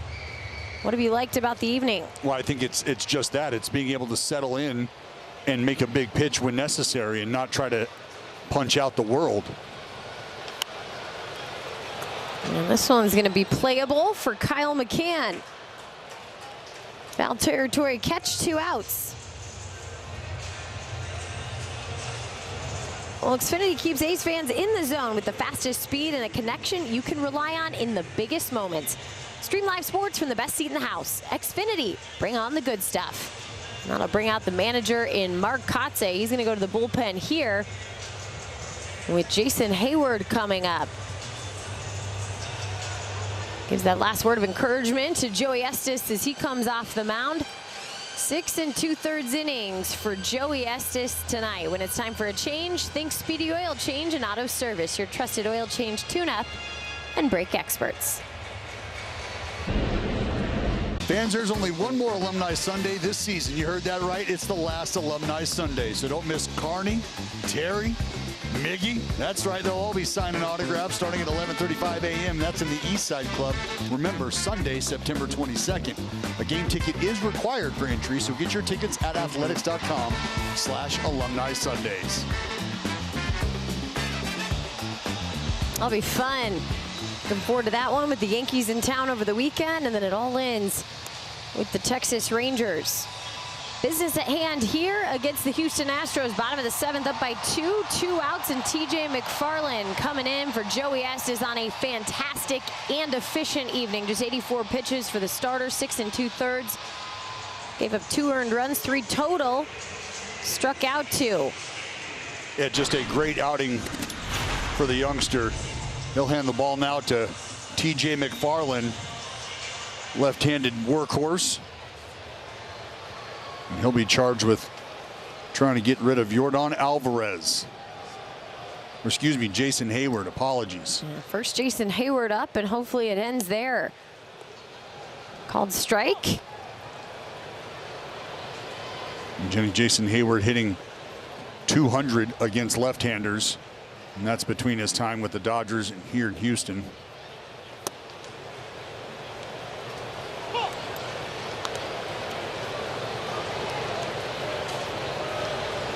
Had an interesting end with the Dodgers. One of his last games there. Came off the bench as a pinch hitter, hit a home run. And a swing outside. TJ McFarland gets the job done. A strikeout of Hayward, and the 7th inning over as the A's maintain control, up 5-3. Great job by Joey Estes. Welcome back. Time now for your play of the day, brought to you by your California Ford dealers. Step on the gas, Mac. He sure did. Sent it out the other way. Make a deposit in the Crawford boxes. And Jenny, that ball, well, it left this park, and it would have left one other park as well. Any guesses? Does it have a really big green wall out there that has to travel over? Well, some would call it a monster of a wall.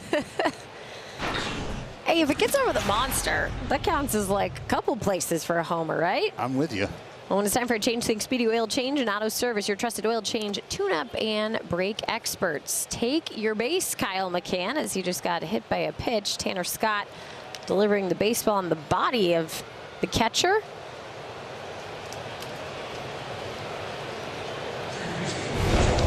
Well, and you can see Mac, looks like he is extremely anxious to get out of the way here. Just going to plant that front foot and wear it. It's like right on the knee or somewhere just below. Either way, it didn't feel good. Bring a Max Schumann, a multi-hit day for the third baseman.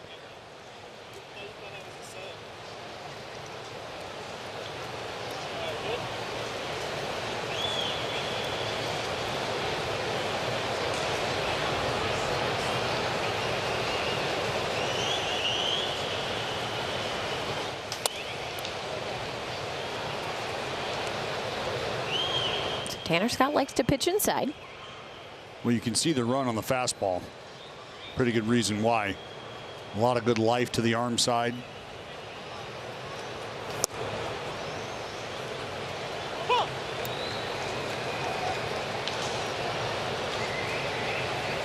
Tyler Ferguson warming up for the green and gold.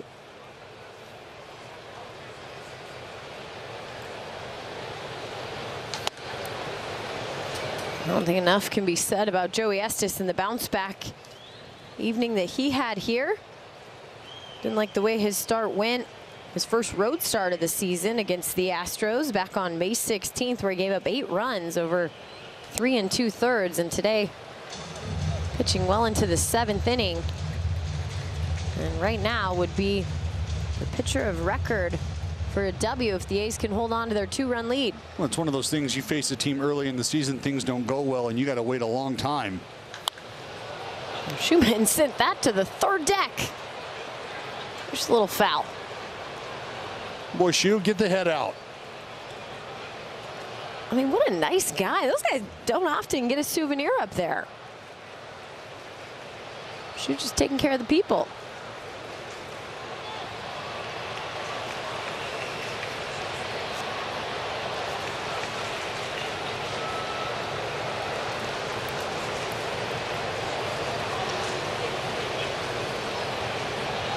Schumann ready to step in for the full count after his timeout.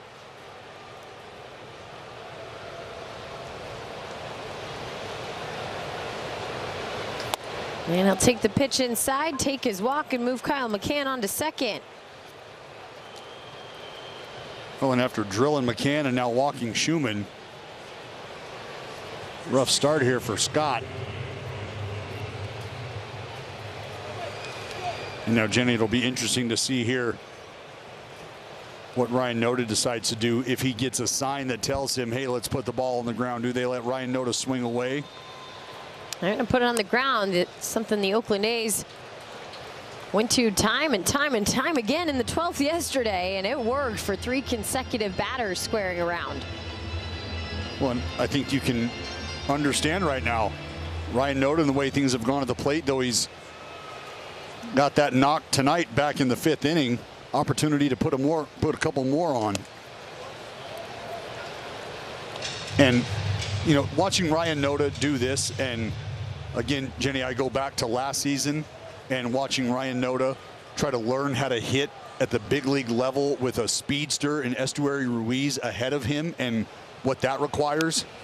Man, that bunt's going to be caught in foul territory from the catcher. They're going to double off McCann at second. Well, the bunt backfiring for Noda turns into a double play. And this is credit to Diaz bouncing back there behind the plate. You see Noda kind of stab at the ball. You see the bat head drop its angle a touch. That's why that ball gets popped up. And Kyle McCann, anticipating the ball down, saw it away, but just didn't see it up. Diaz made a great play and followed up with a great throw. So the A's go from runners on first and second with nobody out to a runner on first, 2 outs, and Lawrence Butler up.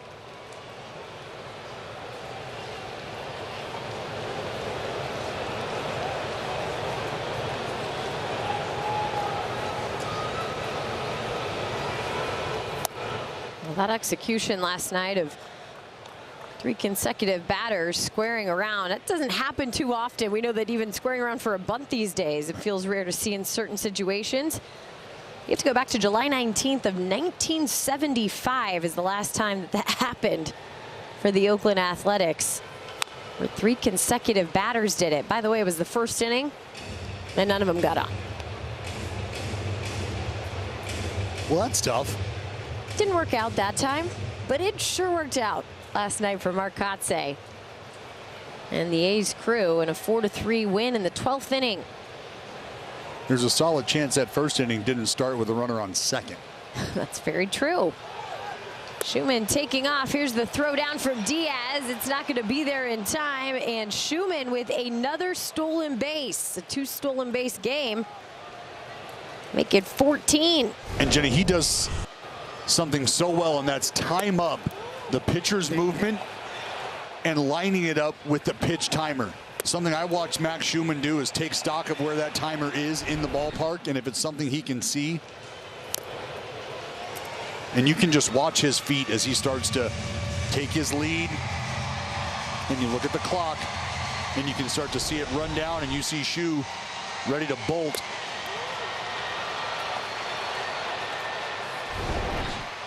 That's pretty impressive what Schumann's done. He's has 14 stolen bases in 15 attempts. Only the guy at the plate has done just a scotch better.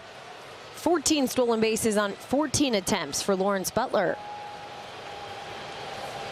It's going to be a race for these two now to see who can get to 20. Now it's a goal that Lawrence Butler has in mind, and right here a hit in mind, but Pena has other ideas. There's that glove work that we have seen from the shortstop be so fantastic. Butler was hustling up the line, and the A's are going to check in to see if they should challenge that. They will not. That's a lot of speed to deal with for Jeremy Pena. What a play.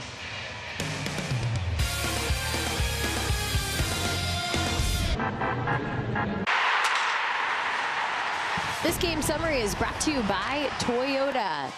To the bottom of the 8th, the 2-run lead for the Oakland A's, up 5-3. Joey Estes on the mound, pitched into the 7th, gave up 7 hits, 3 runs, 2 of those earned with 2 strikeouts. Kyle McCann with a homer to the Crawford boxes. That gave the Oakland A's the lead. Brent Rooker adding 2 RBI. He now has 101 on the season. The A's roughing up Hunter Brown, responsible for all 5 runs that the A's have scored. Up to Yordan Alvarez, 2 for 3 tonight. A pair of singles against Tyler Ferguson.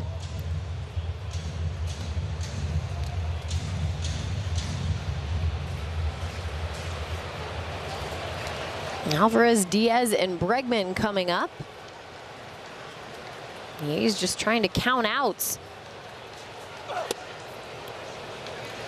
Well, if you can start the count with Alvarez, outstanding. The fact that you're facing him with nobody on base, even better.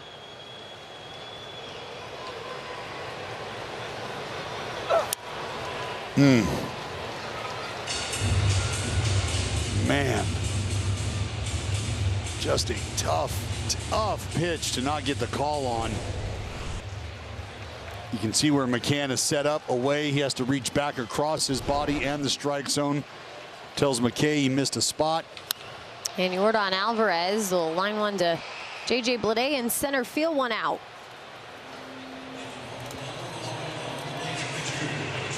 Well, the result you were looking for there. Tyler Ferguson will face Yainer Diaz.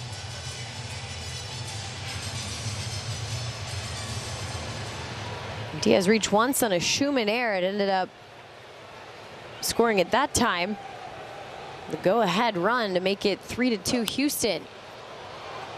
This one popped up. Shallow right field. Geloff trying to beat him there, but Lawrence Butler with the snag. He surprised himself. Law Dog scooping it up. And he said, hey, I remember what happened last time, man. There was some jockeying between you and I. Somebody's got to make something happen.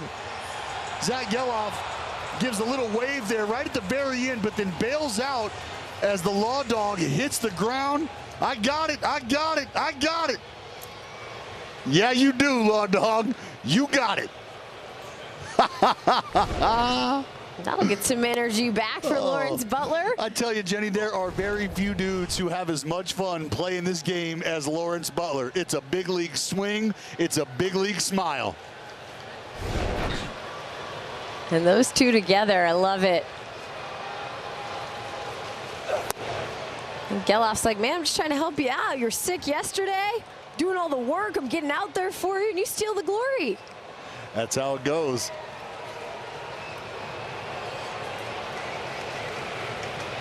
Alex Bregman 2 for 3 today, and it easily could have been a 3 for 3 day had it not been a great play from Max Schumann.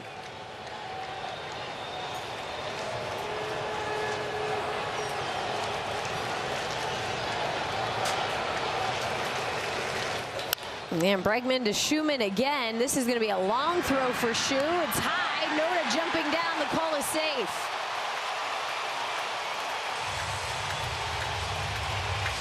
Well, Jenny, I think Max Schumann again maybe caught in between which type of throw he wanted to make here, and he is deep on the dirt over there at third base. And watch him right here. I think initially he thought about maybe using the turf, but ended up just stepping on it and trying to let it fly all the way across the diamond. Is challenging the safe ball at first base. I think what he saw was where Bregman was down the line and felt like he still had the opportunity to make a play on Bregman in the air. It's close coming down. I agree with you. I think caught in between, and it's almost like he remembered who he was dealing with over there first, and Noda going, oh, I can't get it up there. Just looked like it might have been elevated a little too much. Yeah, and Jenny, the fans here at home are watching this play on the big screen, as are we.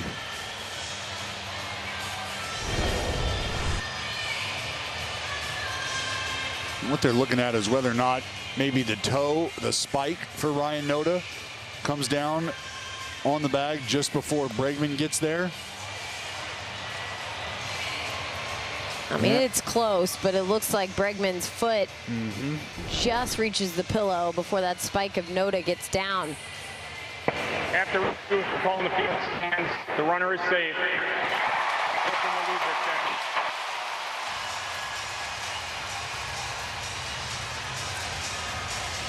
So Bregman getting Schumann back after Schumann was able to make a fantastic play in the 6th against him. This time he beats out the throw. Really, he beats out gravity trying to get Noda down in time. And that'll go E5 for those scoring at home. Now steps in John Singleton.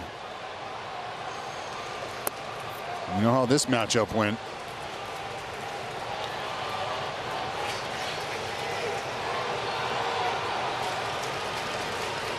Last night, these two squared off.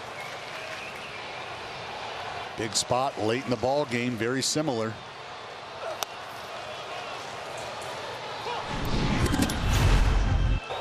Take another peek. Fastball in the middle. Singleton got just about all of it. End up at third base.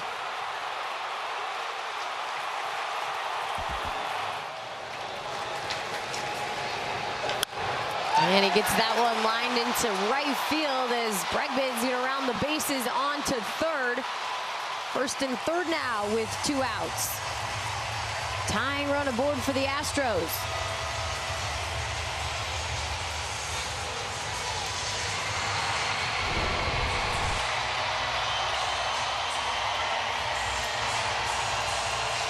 Well, Singleton just catches a pitch working into him, and he opens up, able to pull it down the line.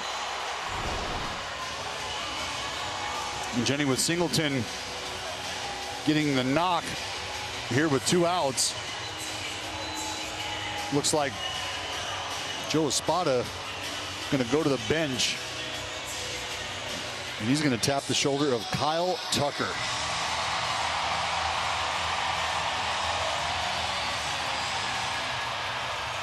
Kyle Tucker yesterday 0 for 6, had a big spot in the 9th inning. In a tied ball game with Jordan Alvarez and Jose Altuve on base on 2nd and 3rd. Ended up striking out. Well, Jenny, Kyle Tucker sitting 214 with runners in scoring position and 2 outs. That's where he finds himself right now. 2 outs, bottom of the 8th, 2 runners on. It's Bregman at 3rd, Singleton at 1st. Tucker will take a strike. They've been DHing him since his return on Thursday after the fractured shin that left him out for several months. On the bench to start this game. This is out towards right field. It's going to bounce. It'll bring home a run, 5-4.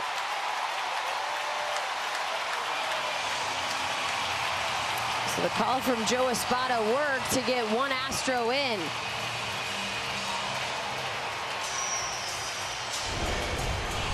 Well, Kyle Tucker just sends a little bit of a looping single out to right field, ball down. He just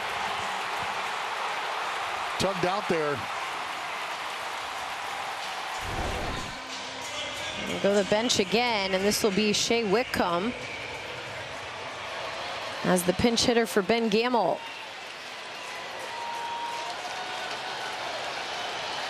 Or excuse me, Gamel's still in.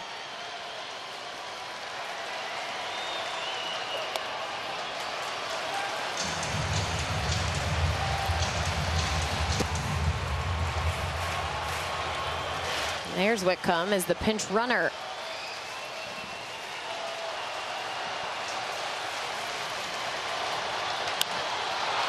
Gamel high in the air to left field. Seth Brown running over towards the line, and Seth Brown makes the catch in fair territory.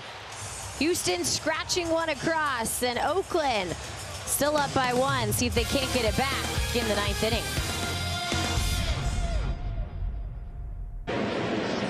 Well, and if there's some holes open defensively for me, that very well might be the best approach right now per the game situation.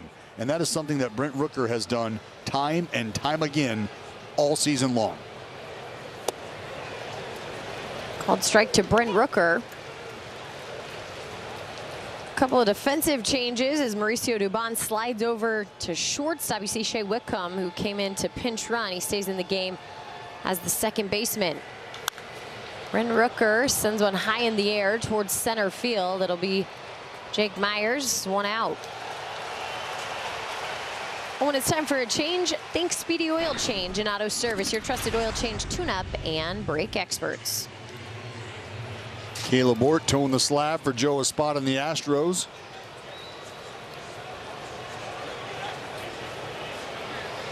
He's done a good job of keeping runners off the base path.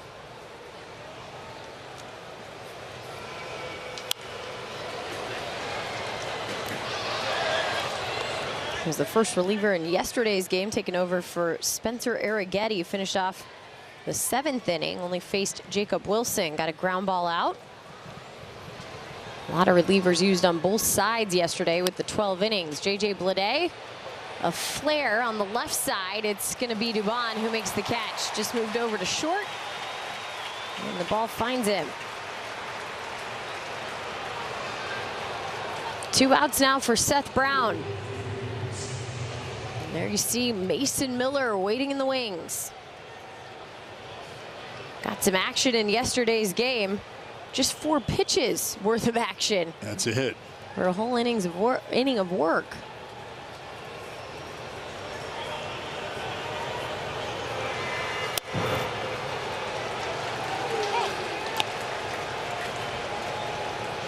Browning today 0 for 4.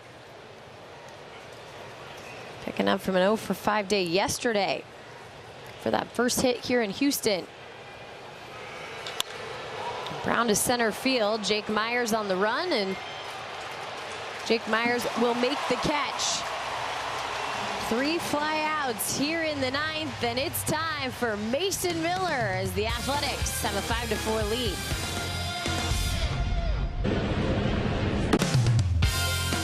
This telecast is brought to you by Toyota. Class-leading MPG and more hybrid models than any other brand. Toyota, let's go places. By Speedy Oil Change and Auto Service. Full service, total trust. And by Mancini Sleep World. Visit Mancini Sleep World for the luxury resort mattress sale, or visit sleepworld.com.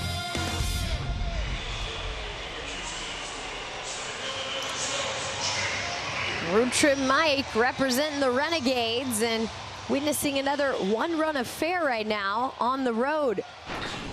Oakland trying to capture another win and take the series here. They have Mason Miller on the mound to do it.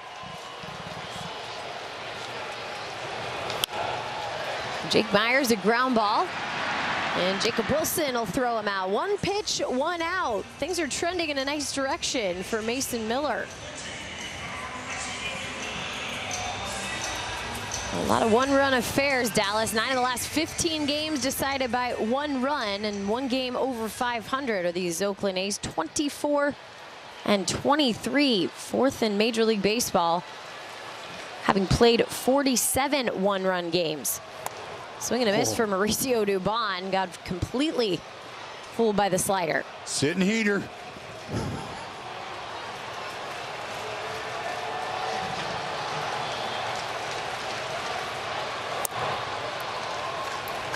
Still sitting heater. Which, in all honesty, not a bad approach.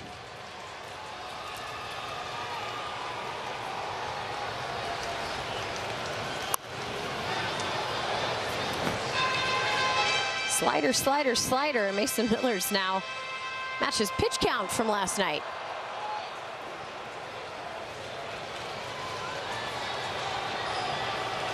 Four pitches to get through an inning of work. Here's a ground ball. Jacob Wilson getting the work here in the 9th. 2 gone. Well, and you can see Jacob Wilson's internal clock just starting to get a little bit better at this level. And again, it's the speed of the game, the speed of the runners that you don't know that you have to adjust to. But you can see him putting a little extra on it. Remember, it was a couple weeks ago we saw Jacob Wilson ground ball to him, standard routine, just a couple glove taps, runner beat it out, and you could see on his face almost wanting to jump out of his skin. We're going to see Victor Caratini pinch hit here with 2 outs in the 9th inning. Caratini responsible for a walk-off hit against these A's back in May, and yesterday, a 2-hit game for him as he was behind the dish.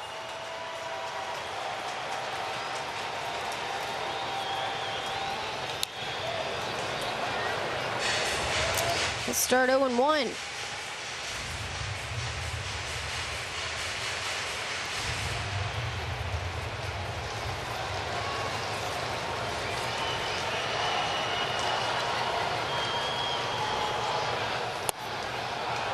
Oh, 2.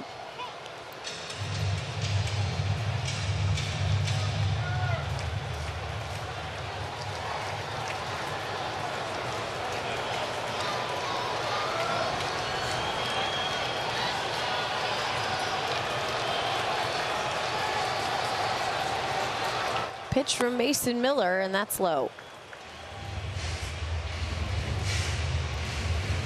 Caratini took a big hack on a fastball. Doesn't mean that Mason Miller doesn't have a little extra for him.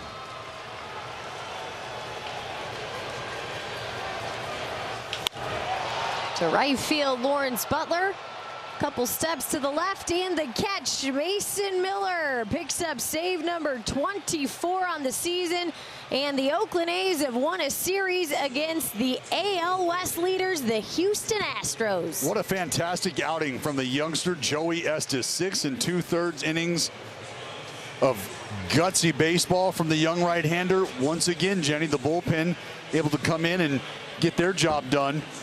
And this lineup for the A's supplying just enough punch at just the right time, starting to execute the fundamentals of the game, and that's starting to be a separator here for the A's as they continue to round out into a great group of young players who have just gotten better all season long together, and it's really starting to shine here down the stretch. You just keep winning those one-run games and feeling pretty good about the high fives going in. A chance for a sweep tomorrow on a getaway day. We'll wrap it all up. A 5-4 victory here in Houston. Toyota A's post-game live starts right now.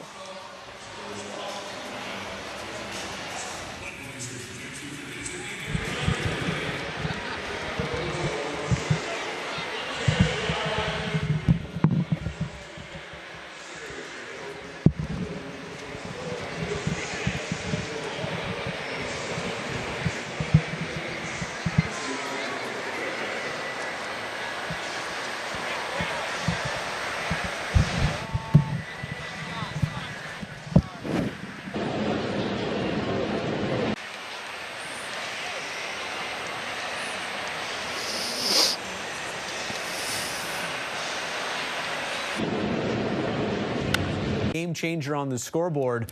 What was the situation like, the at-bat like for you? And 3 pitches in, you went yard.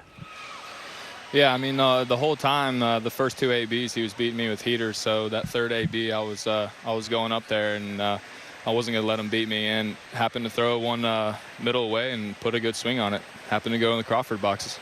Yeah, I was going to say, you had a 6-pitch at-bat your first time up, a 4-pitch at-bat your second time up. So not trending in the right direction, but obviously staying confident with your approach, huh? Yeah, of course. I mean, every time I step in the box, I'm gonna be competing. So in situations